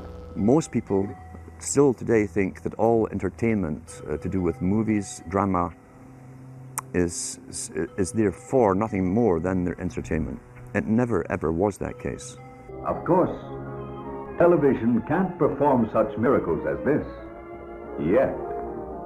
But perhaps there's no harm wishing that it could. The greatest social messages are promoted through movies and drama, high drama, through the fixation of emotive sequences, emotional sequences, not logical, factual sequences, but pushing points across in an emotional way which register and fix in the mind. So emotional content is very, very important, rather than going through an actual discussion or an argument using logic and facts. There's no debate. And when you're being downloaded through fiction, your guard is down, the censor part of your brain is not in action. It isn't saying, yes, I agree with this, I disagree with that, as you would in a debate or a lecture. You're actually in an alpha state, being completely downloaded with new ideas. Throughout history, social engineers have refined techniques designed to control large populations. About 100 years ago, this big organization with many branches, they wanted to rule the world basically using Britain as a nucleus of a system, an embryo, which also was going to be joined with the US under the Anglo-American establishment, wrote about the kind of culture and the changes of culture over a 100-year period that they would actually design, implement, and bring in. And H.G. Wells talked about it too. He talked about arenas. He says arenas could be put up across the world for sports, for instance. Now at that time, sports was something that children, school children were into. Adults became adults and got onto adult things.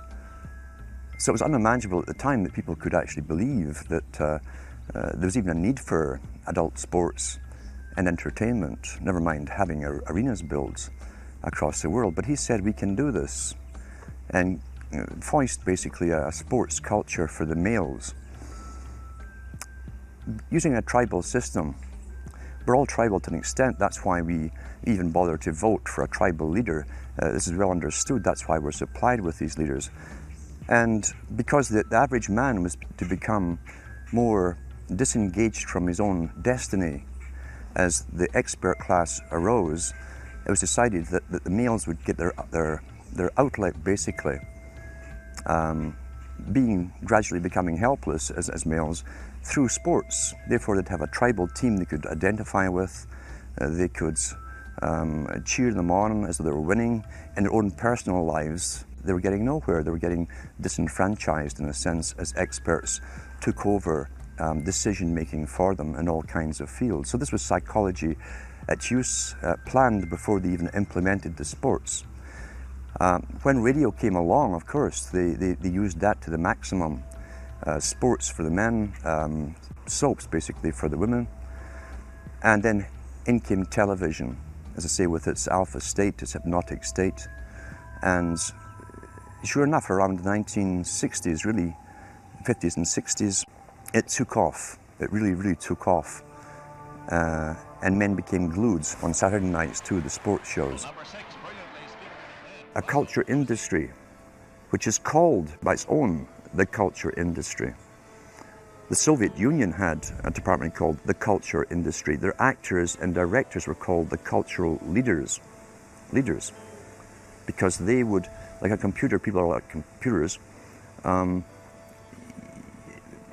you have to do is keep giving them new updates every so often, and you can change an entire country or a nation or a block of nations who are all getting the same upgrades at the same time along certain paths. Today we call it political correctness. Most people want to belong to their peer group. They want to be the same as everyone else when it comes to opinions. In fact, they judge their own personal sanity by bouncing ideas off their neighbors and friends who will answer back and agree on these same topics in kind.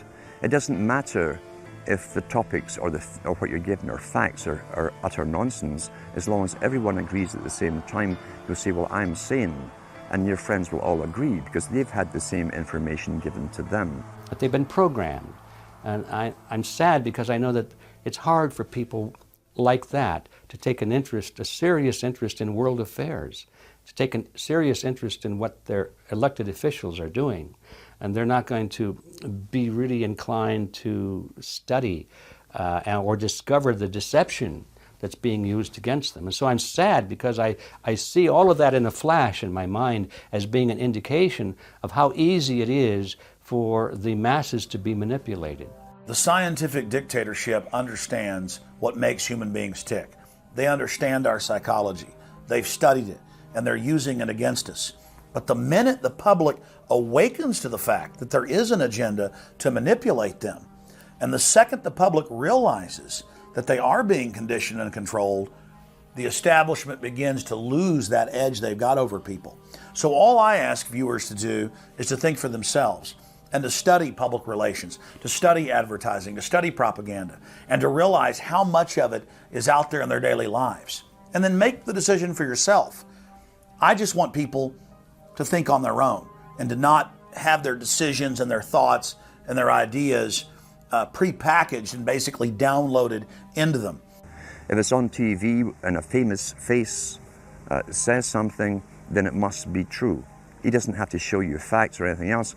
You've been brought up with these faces. That's why they keep these guys on television into their 70s and 80s. You've grown up with this father figure who's on television every night at 6 o'clock, in your house, in your room, staring right at you, and he's a father figure. Would he tell you a lie? So you naturally never suspect him. And this same man will lead you through new topics. He'll introduce experts on the topics. They'll have a little summary at the end of every talk, and you are now left with the conclusion that's presented to you. You don't arrive at it, it's given to you, and it's good enough for you. When I was growing up, people were talking on their front porches, neighbors were playing baseball, there were nightly barbecues. You don't see that anymore. We've lost our communities. You drive through neighborhoods, you see the blue glow of television sets. We're losing our humanity. So if you want to rebel against the globalists, the social engineers, start by turning the TV off a few hours a day and actually getting to know your neighbors, getting outside that comfort zone, expanding your horizons. By coming together as communities, by getting to know our neighbors, we defeat the social engineers. We're programmed today perfectly, just like machines.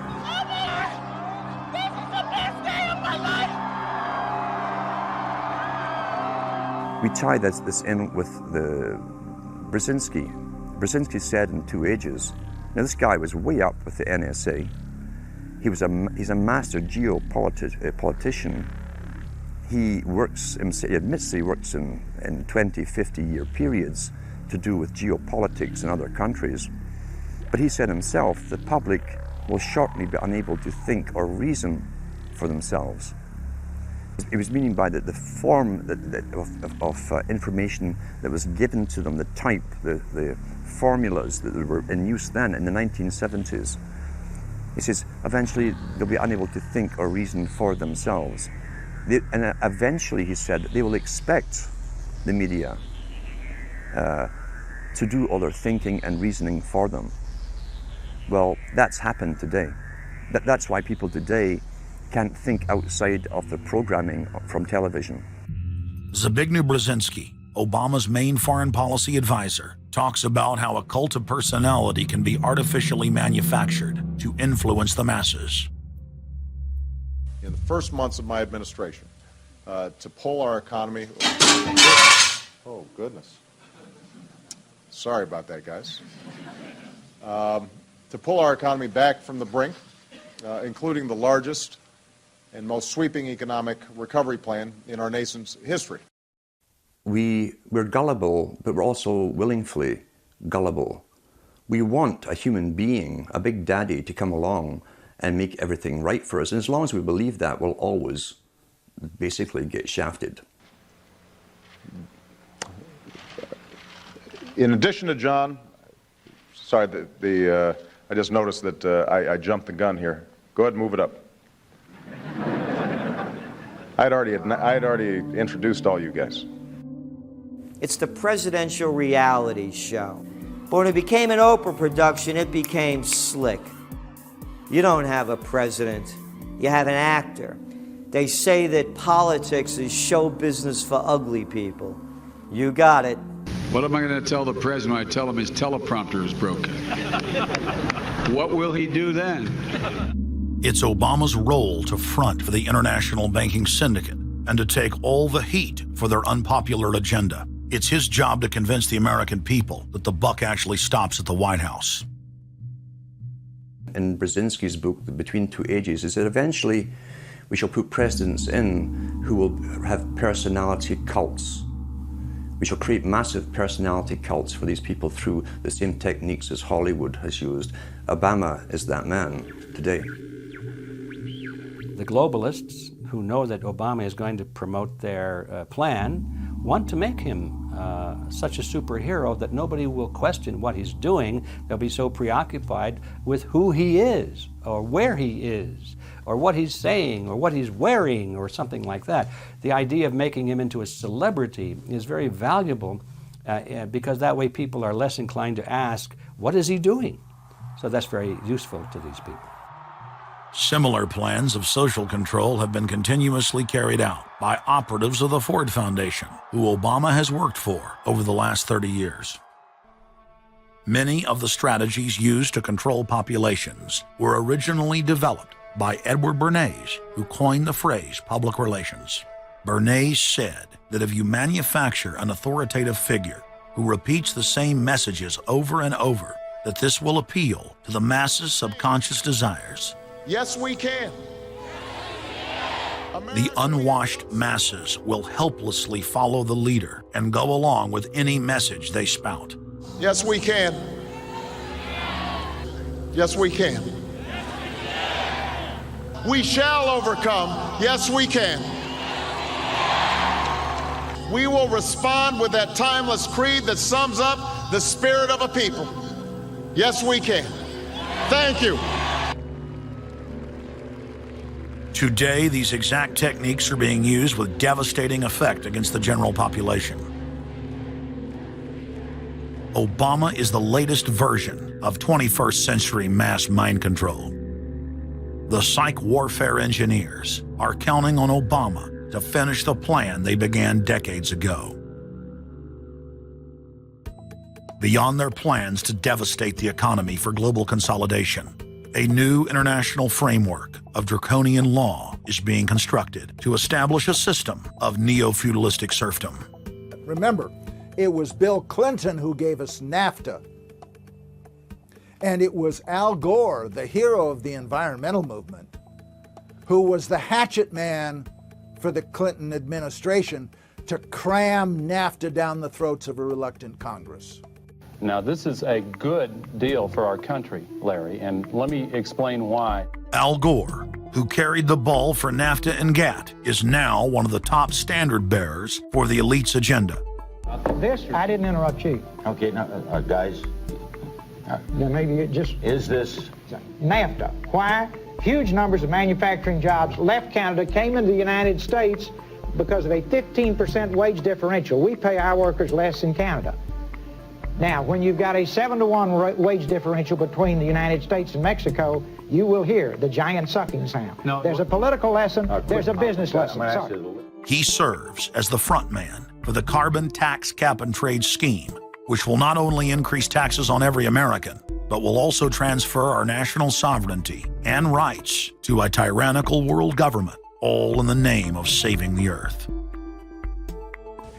Is the legislation that we are discussing here today, is that something that you are going to personally benefit from? If you believe that the reason I have been working on this issue for 30 years is because of greed, you don't know me. I've been willing to put my money where my mouth is. Do you think there's something wrong with being active in business in this country?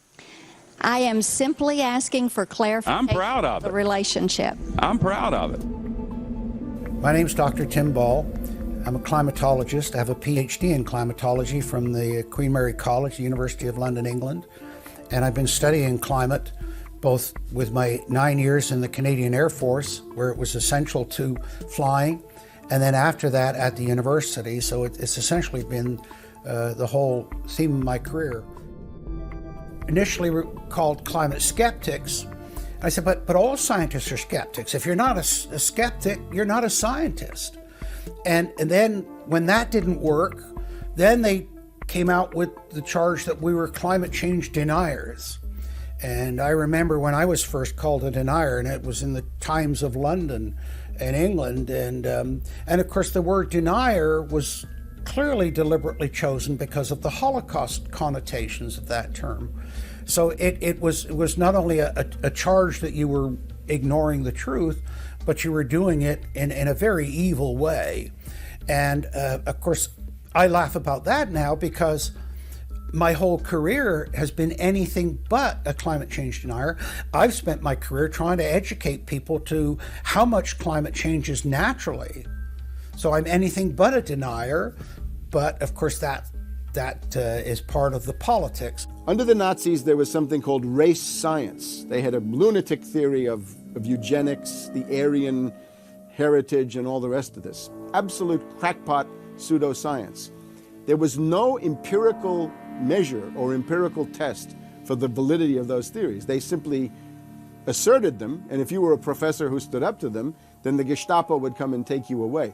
We are perilously close to such a situation right now. Any academic, any other figure standing up to say the global warming theory of Al Gore is a piece of crackpot nonsense is in danger. You'd be fired from a government job, and in many universities, your job would be in danger. And of course, it's also part of what's called ad hominem, that if you can't defeat the person's argument rationally, you start attacking the person. And we see that with these terms, and we see it with Al Gore calling them flat earthers. Congressman, you began by denying that there is a consensus on the science. there is a consensus on the science. Well, you mustn't have been listening to our testimony that we've had for the last few days with dozens of experts that have come in who have given completely different views. Well, I would encourage you to go back and look at the testimony this committee's heard. There are people who still believe that the moon landing was staged on a movie lot in Arizona. And neither of us are one of those. And I know you like giving those cute anecdotes. This is not a cutesy issue. We're talking about something that can export millions of jobs out of our economy, out of our country.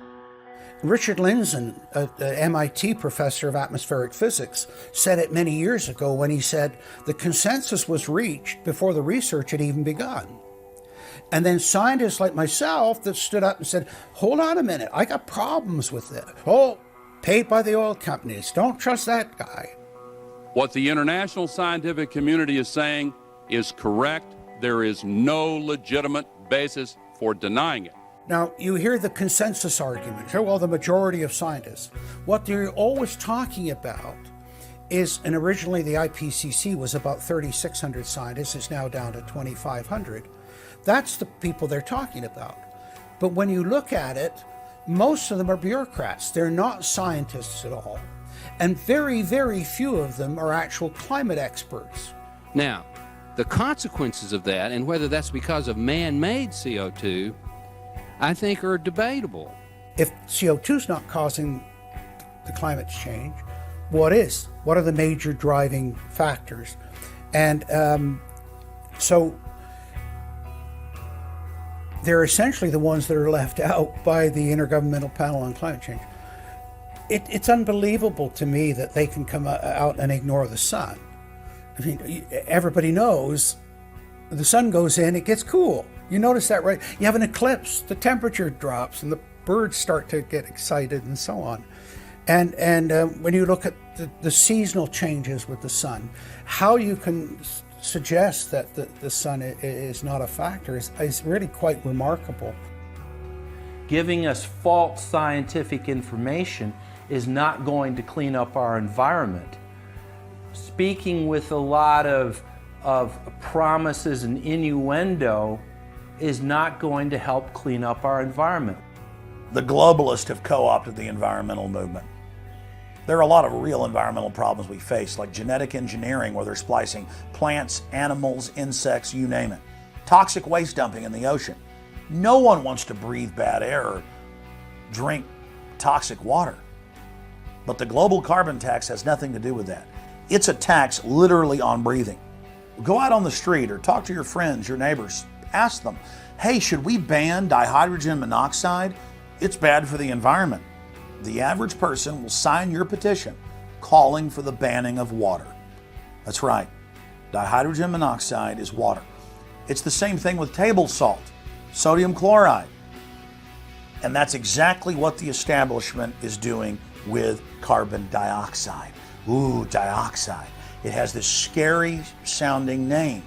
But the truth is, it's one of the 4 elements of life on this planet. Oxygen, carbon dioxide, water, and sunlight. And if the establishment can tax and list as a toxic waste one of those basic 4 building blocks of life, carbon dioxide, they can regulate and control every facet of our lives and shut down any businesses that aren't part of their New World Order. The idea that carbon is a pollutant is essentially a way of saying that humanity is a disease or a cancer that ought to be wiped out. Genocide. People have argued in this environmental coterie around Obama, around Holdren, the theoretician of de-development, who is now the science advisor of the White House, really the anti-science advisor. They've argued that babies are carbon monsters, carbon machines, and that every time you breathe out carbon dioxide, you're part of the pollution of the planet. This is an absolutely anti-human doctrine. They use the environmental movement to promote their real agenda, which is globalization and federalization and power. The advisor to Gordon Brown wants to exterminate 1/2 of the population of the British Isles. Now that's something Hitler might have tried to do, or Stalin. They didn't succeed. Will Gordon Brown do it? You can read this in the statements of these lunatics, radical environmentalists, fanatical Malthusians, tree huggers, whatever you want to call them. This is an ideology of genocide which can be documented exhaustively, ad nauseum, out of their own statements. When Gore said the science is settled, that raised red flags amongst the media, and then also amongst a lot of other people that sort of knew that that wasn't true, other scientists, and started to look at it. And of course, the more they looked at it, the more they realized, no, science is never settled. What is coming down now is environmentalism is nothing but phony science. Nothing but phony science. And if we really believe in the environment, if we really believe in freedom, if we really believe in truth, we need to get some straight answers. Now, the Kyoto Agreement, of course, was reached in the city of Kyoto. And what was interesting was several things came out of that. But the first thing was that not all countries had to participate in Kyoto, but not all had to take action. Only the developed nations were required to reduce their level of CO2. The developing nations were excluded. Now, of course, at that time, China was, and in some ways you can argue it still is, a developing nation. So it wasn't required to meet any targets under Kyoto, nor was India. The U.S., of course, held out. And what's interesting is that the U.S. Senate voted 95-0 against the Kyoto Accord, even though Al Gore was the vice president at the time. And lucky for him, he didn't have to cast a deciding vote. But so it was 95-0 against it, because the U.S. Senate saw, no, this is a socialist distribution of wealth. This is going to cost jobs and economy, and so they scrapped it completely. We're now told that you have to buy carbon offsets. In other words, if you have sinned by having a carbon footprint and by carbon emissions, you've got to buy a carbon offset, which is usually a scam. Somebody claims to have planted an acre of grass in the third world. It never happened. They take your money and laugh all the way to the bank. But they're telling you that in order to cleanse your guilt, you've got to buy a carbon offset. Talk about carbon polluters. You talk about them. It's my understanding that back in 1997, when you were vice president, Enron's CEO, Ken Lay, was involved in discussions with you at the White House about helping develop this type of policy, this trading scheme.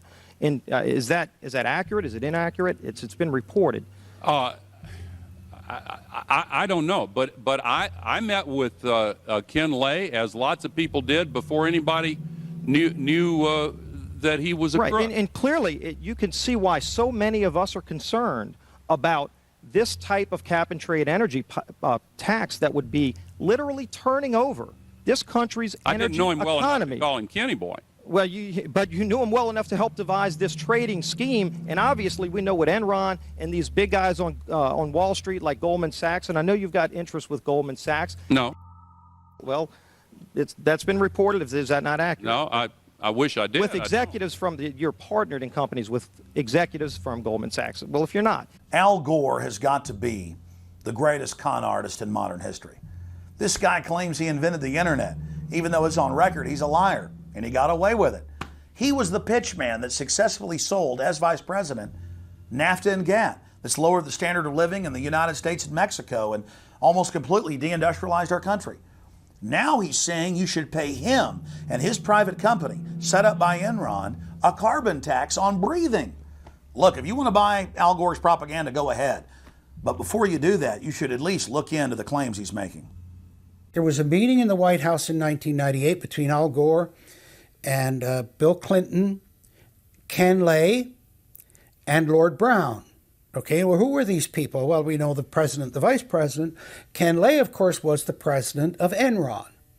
And Enron was a major, major player in the carbon trading. And in fact, stood to make an enormous amount of money out of it.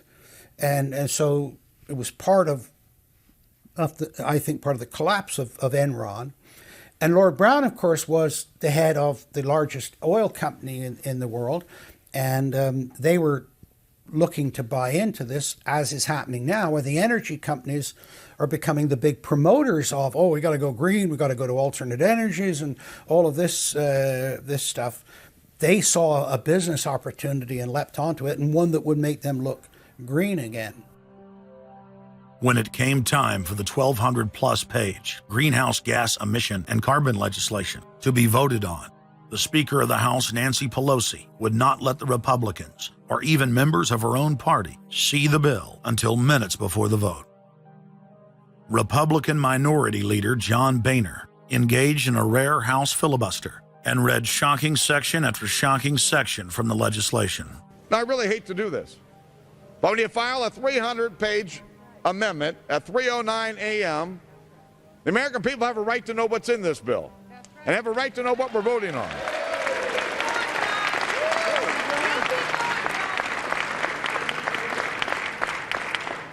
Page 48. Each building code enforcement department receiving a grant under subsection A shall impanel a code administration and enforcement team consisting of at least one full-time building code enforcement officer, a city planner, and a health planner or similar officer. I can take you to Chickasaw, Mercer County in my district. They don't have one full-time person that works for the village, all right, not one.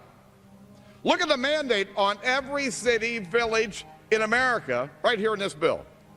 So that we're not only going to tell you what the codes are going to be, but we're going to tell you how many people you need to hire to enforce this. Page 41, determine any geographic area within the contiguous United States that lacks a federal power marketing agency. Because, you know, we can't move power around the country without a federal power marketing agency. We do it today, but now we have to have a new government agency to do this. All California housing standards are now going to be imposed on every American community. You don't have the right to have your own building standards in your community or in your state. Hell no, the federal government's going to tell you what they are. It quickly became clear why Pelosi and the Democratic leadership were desperate to keep the contents of the bill secret before the vote.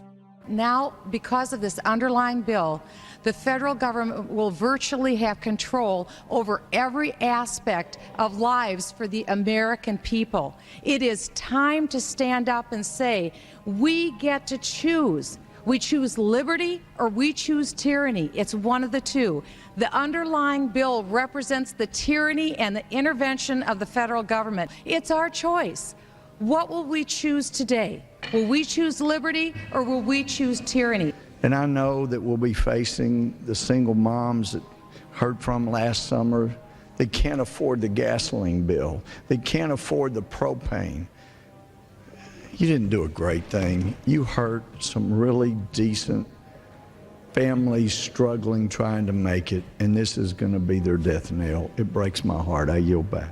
It is, of course, a carbon tax on economic activity, farming, manufacturing, real production here inside the United States. It would tend to shut down even those miserable remains of an industrial economy that we still have after the collapse of the Detroit automakers and their related subcontractors and so forth. Every home and business in the United States would be federally regulated and controlled. Mandatory home inspections will be carried out by federal inspectors, and it's all at the expense of the homeowner. In New York, they're called the Environmental Police. On this day, a surprise visit to a market in Brooklyn's Chinatown. And every day you're not in compliance, you face huge fines. Go to page 235. The Secretary may set and collect reasonable inspection fees to cover the cost of inspections required. So number one, they can come in, the federal government can come in and inspect your house and send you the bill. And if they find that you're out of compliance with this new federal code, the Secretary shall assess a civil penalty for violations of this section. And then further, going to page 236, each day of unlawful occupancy shall be considered a separate violation. We're setting up a global warming Gestapo that can literally come in, and now this new term, unlawful occupancy. So now living in your home is considered unlawful under this bill. This is ludicrous. Worst of all, carbon czars in more than 35 federal agencies are given unlimited dictatorial power to tax all forms of carbon and carbon emissions. The Commissar Green Police openly brag that they will have the power to selectively enforce the new edicts on a case-by-case basis. It's funny because when I tell people what I do for a living, the first response usually is, "You're with the environmental police?" There is no environment in New York City. With this new power, the green mafia can take over the entire economy through selective enforcement. We know, Madam Speaker, that this national energy tax will cost the American people $2 trillion. We know that.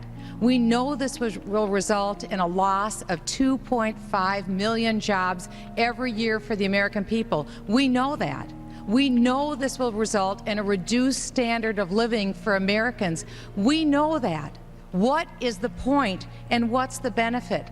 The same central banks that have stolen more than $50 trillion from national treasuries across the planet are now creating a new derivatives fraud through the cap-and-trade carbon tax system that dwarfs their previous Ponzi schemes. We've just watched a financial meltdown in this country, the likes of which hasn't been seen in some time. Now, if people like credit default swaps, they're really going to like the carbon swaps that are going to occur and the carbon future swaps. We spent a full day in this committee last summer talking about the manipulation of the energy futures market in oil. We're going to create, I fear, another such system that people who have an inclination to react dishonestly to systems are going to actually have a new opportunity. Is that not a problem? A select group of central banks are lobbying for the same legislation to be passed worldwide. Once the so-called green economy laws are in place, only global megacorporations and their subsidiaries will be allowed to do business. Van Jones, Barack Obama's first green job czar, has stated repeatedly on the record that the new green economy is only a cover for a complete revolution against capitalism and the total redistribution of wealth.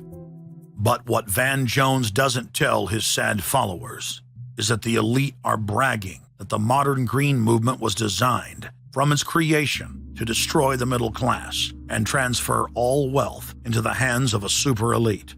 They're not doing this to uplift the poor. No, the goal is to enslave the planet and usher in a new dark age. Every nation on Earth is in the process of, or has already passed, its own set of carbon tax laws and regulations. If their plan is successful, every nation on Earth will not only pay tribute to the powerful world government, but every facet of human life will be regulated by the technocratic global planners. Under the carbon tax scheme, China, India, Mexico, and over 150 other nations are exempt from the global tax system. You see, the bankers already own and control the third world.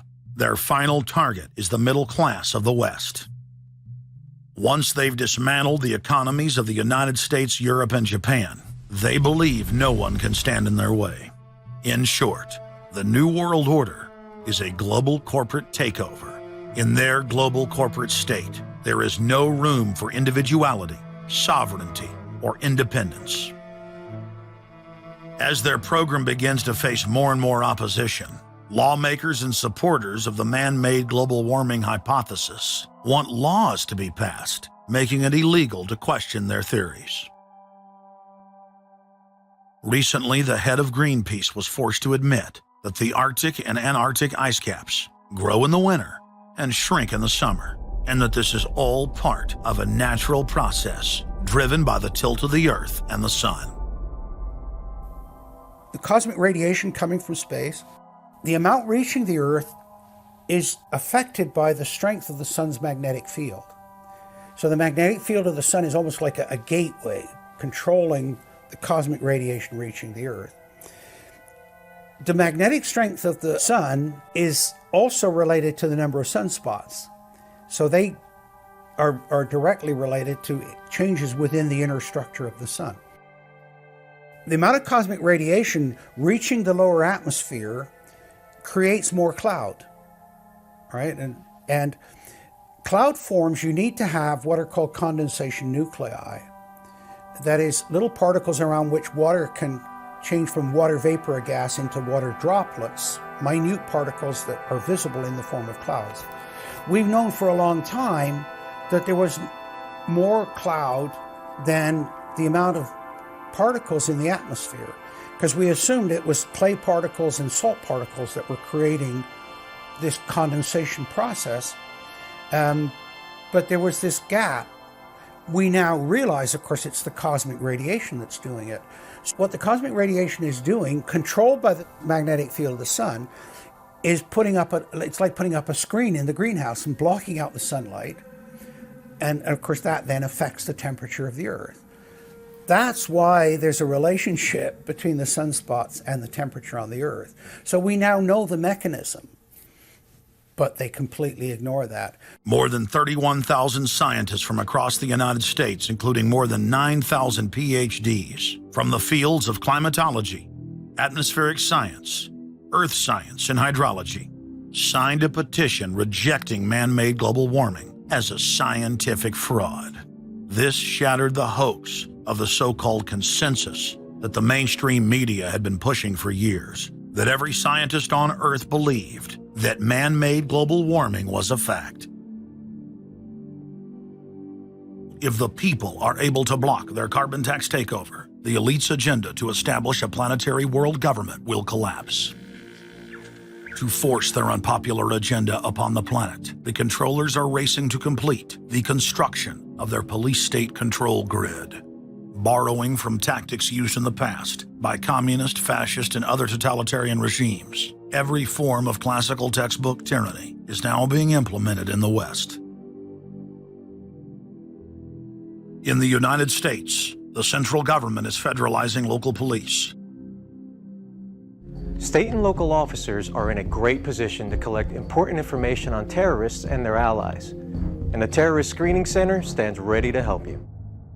This video, produced by Homeland Security, is required viewing for all departments in the U.S. And with the teamwork of local, state, and federal law enforcement, we have an excellent opportunity to see the picture and solve the puzzle before these terrorists can strike again. State, county, and city police now take their marching orders directly from DHS and FEMA. The videos and training manuals turn peace officers, once guardians of the Republic, into secret police. See way down there? There's a woman taking photos of the dam. Someone called 911 and reported a suspicious person. As you guessed, she's going to be a Category 3 hit. And since it's very important that we don't let her know that we know, both the dispatcher and the officer need to make sure she doesn't hear the radio traffic. Stand by. If I could ask you to wait right here, please. Sure. Everyday items and activities are listed as proof that you are sympathizing with shadowy boogeymen of terror. Of course, he's going to keep his eyes open for anything interesting or unusual in the car. That would include cameras, binoculars, video equipment, GPS, maybe things like sleeping bags that suggest they're living out of the car. From their inception, Homeland Security and Northcom were set up to dominate the people and the states, not to fight the CIA-created Al-Qaeda. Patriotic members of the military and law enforcement, at great risk to their lives and careers, have sent this filmmaker federally and internationally produced law enforcement manuals, textbooks, documents, and videos. The MIAC report, distributed to Missouri law enforcement, lists gun owners, libertarians, constitutionalists as potential terrorists. The federally written document went on to list Ron Paul, Bob Barr, and American flag bumper stickers as dangerous paraphernalia linked to white supremacists. Even before 9/11, FEMA was quietly indoctrinating local police to have a hatred of the Founding Fathers and everything our constitutional republic stands for. Who was the first terrorist organization in the United States? Who? Founding Fathers. Founding Fathers. You mean Thomas Jefferson? Oh, yeah. You mean George Washington? Oh, yeah. Paul Revere? Yeah. These guys right here, let me ask you something. Did they try to scare people? Oh, yeah. They tried to intimidate the British. Did they use acts of violence? Your founding fathers, my founding fathers, were involved in acts of terrorism against British officials because they systematically had British officials assassinated. In the old Soviet Union, Nazi Germany, and Maoist China, the police's main job was not fighting crime. In totalitarian forms of government, the police are political enforcers, or commissars as they were known in Russia. It's their job to spy on the public and to intimidate the exercise of free speech. Once a climate of fear has been achieved, the public begins to self-censor, to shut down. Once the people have been intimidated to withdraw from the field of intellectual battle, the tyrants have a free hand to expand their oppression and looting of the helpless serfs. The average man and woman is in a trance. They get home from work, they don't even talk to their children. They turn the television on, and they let those corporate messages set the agenda in their lives. If we want a revolution against these social engineers and the scientific dictatorship, we have to start getting back to basics, having barbecues, knowing our neighbors, loving our husbands and wives, spending time with our children, and getting back to real human culture. This false corporate culture has been superimposed over our daily lives. The public is literally under a trance. We have to somehow reach out to them and break them out of this trance. And as the globalists destroy our standard of living and bring in their police state, a lot of people are beginning to wake up and realize that what they've been told all their lives was a lie. But it's essential that we, the people, are there to reach out to our fellow Americans and our fellow human beings and show them the truth. But the scientific dictatorship needs more than just a secret police network to carry out their plan. Citizen spies at every level of society have been recruited to keep their eyes and ears focused on everything their neighbors and co-workers are doing and saying. More than 50,000 private sector executives have been recruited by FEMA to secretly serve as deputy FBI informants under the InfraGard program. Now there are more than 75,000 preachers serving FEMA in the clergy response teams. Internal FEMA documents reveal that the majority of America's pastors now serve as agents of the shadow government. They are even instructed on how and what to preach. And as KSLA News 12 Jeff Farrell discovered, the clergy would help the government with potentially their biggest problem, us. From my cold, dead hands. Charlton Heston's famous declaration captures a truly American value, the overarching desire to protect our freedoms. But gun confiscation is exactly what happened during the state of emergency following Hurricane Katrina in New Orleans. U.S. troops also arrived, something far easier to do even now thanks to last year's elimination of the 1878 Posse Comitatus Act. That forbid U.S. troops from policing on American soil. If martial law were enacted here at home, public fears and quelling dissent would be critical.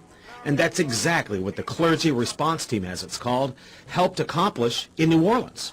Jeff, the primary thing that we say to anybody is let's cooperate and get this thing over with, and then we'll settle the differences once the crisis is over. Such clergy response teams would walk a tightrope between the needs of the government versus the wishes of the public.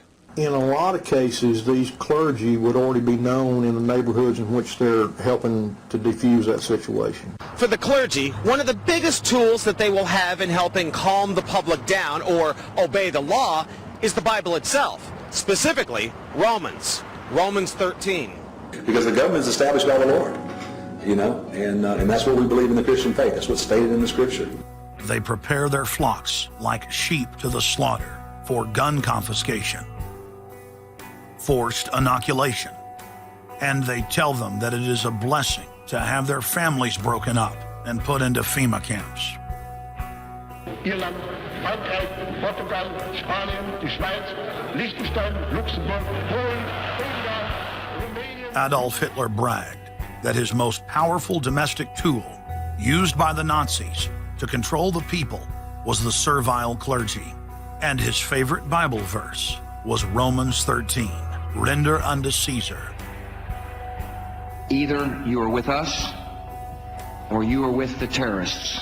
The scam was launched as a simple bait and switch. The government recruited the public by telling them that they were needed in the fight against Al-Qaeda. But from day one, over 90% of their training and operations focus on demonizing, surveilling, and harassing anyone who stands against their takeover. The Department of Homeland Security calling on firefighters to take on a new role in the war on terror. The idea to be the eyes for the U.S. government when they're inside a home. Now, unlike police officers, firefighters don't need a warrant to go into private houses. And critics say that's where things get sticky. Cable company repairmen, truck drivers, maid services, and hundreds of other professions that go inside homes and businesses without warrants are now on the government's payroll as citizen snitch spies. But Big Brother doesn't stop there. Children are being indoctrinated inside the public schools nationwide to spy on their parents. You can give information without having to give your name. You guys can get paid for good tips up to $200. The New York Times praised public school programs in the United States and England that are training children to report their parents for eco-crimes, like taking a hot bath or letting the water run while you brush your teeth. All of that violates their carbon footprint credit allotment.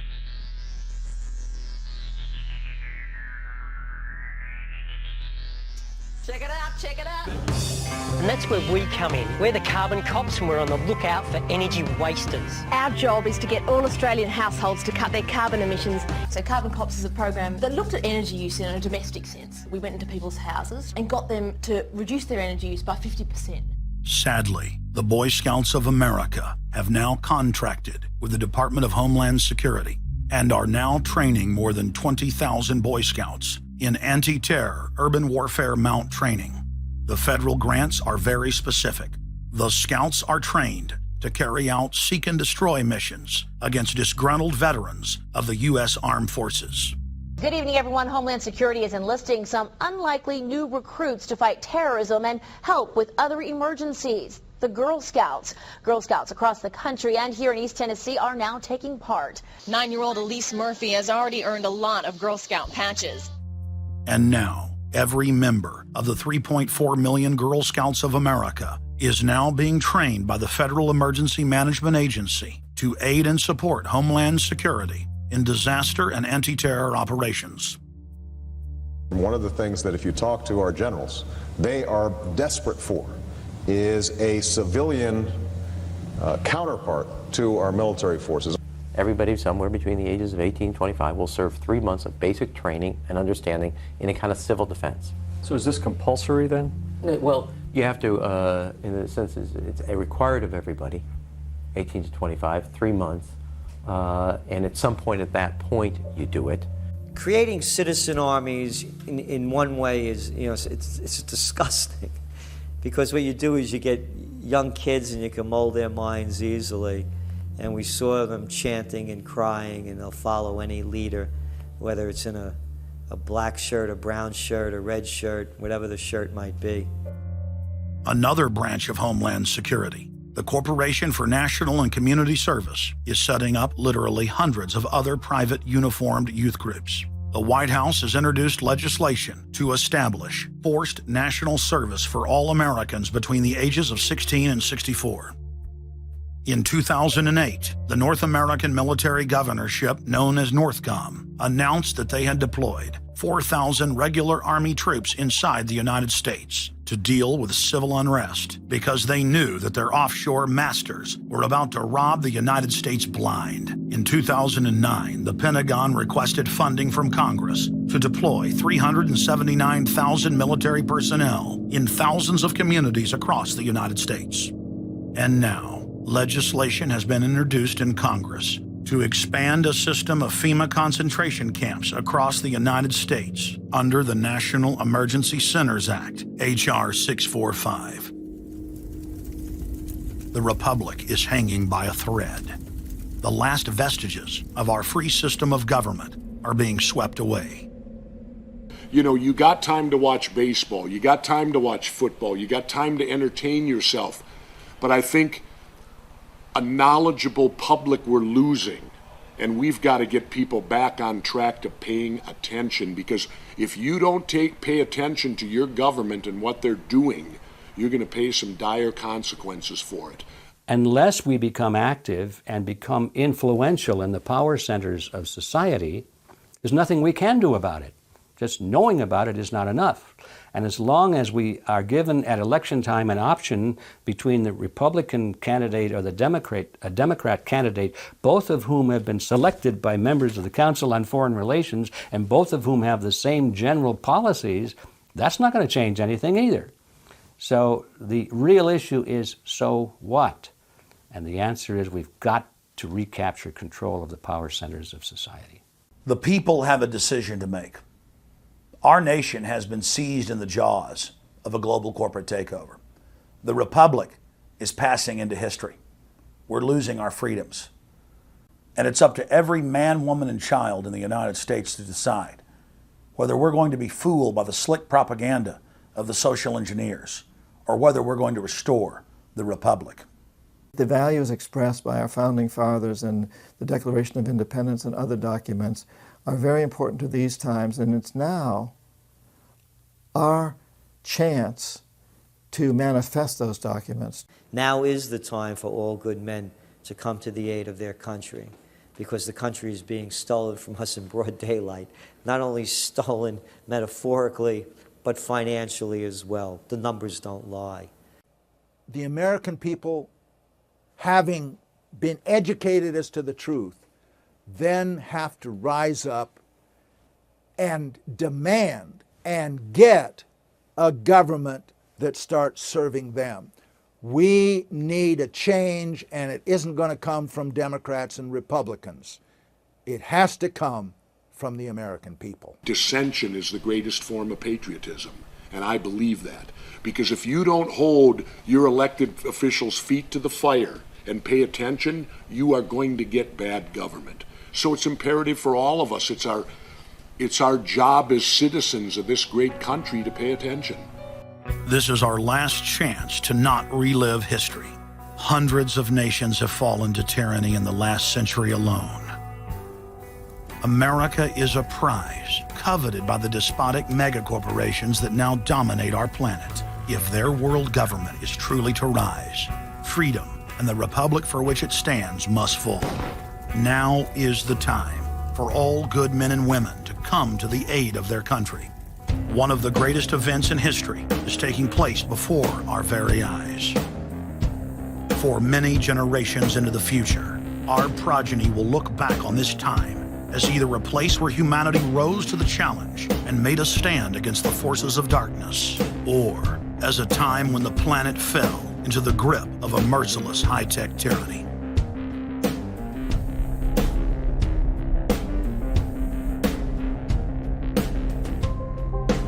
In Part 2 of Fall of the Republic, you will learn the elite's master plan for humanity.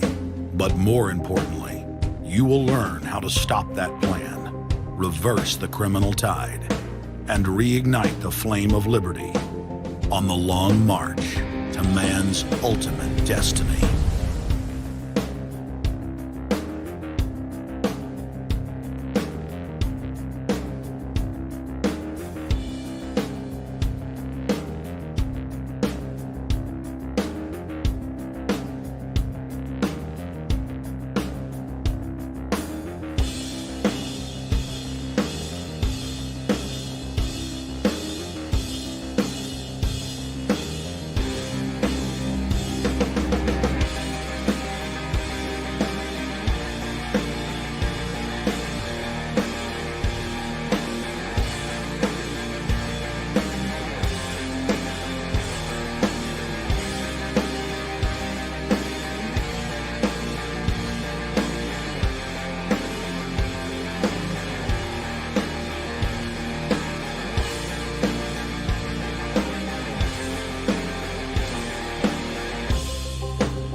lie to you about what's happening now.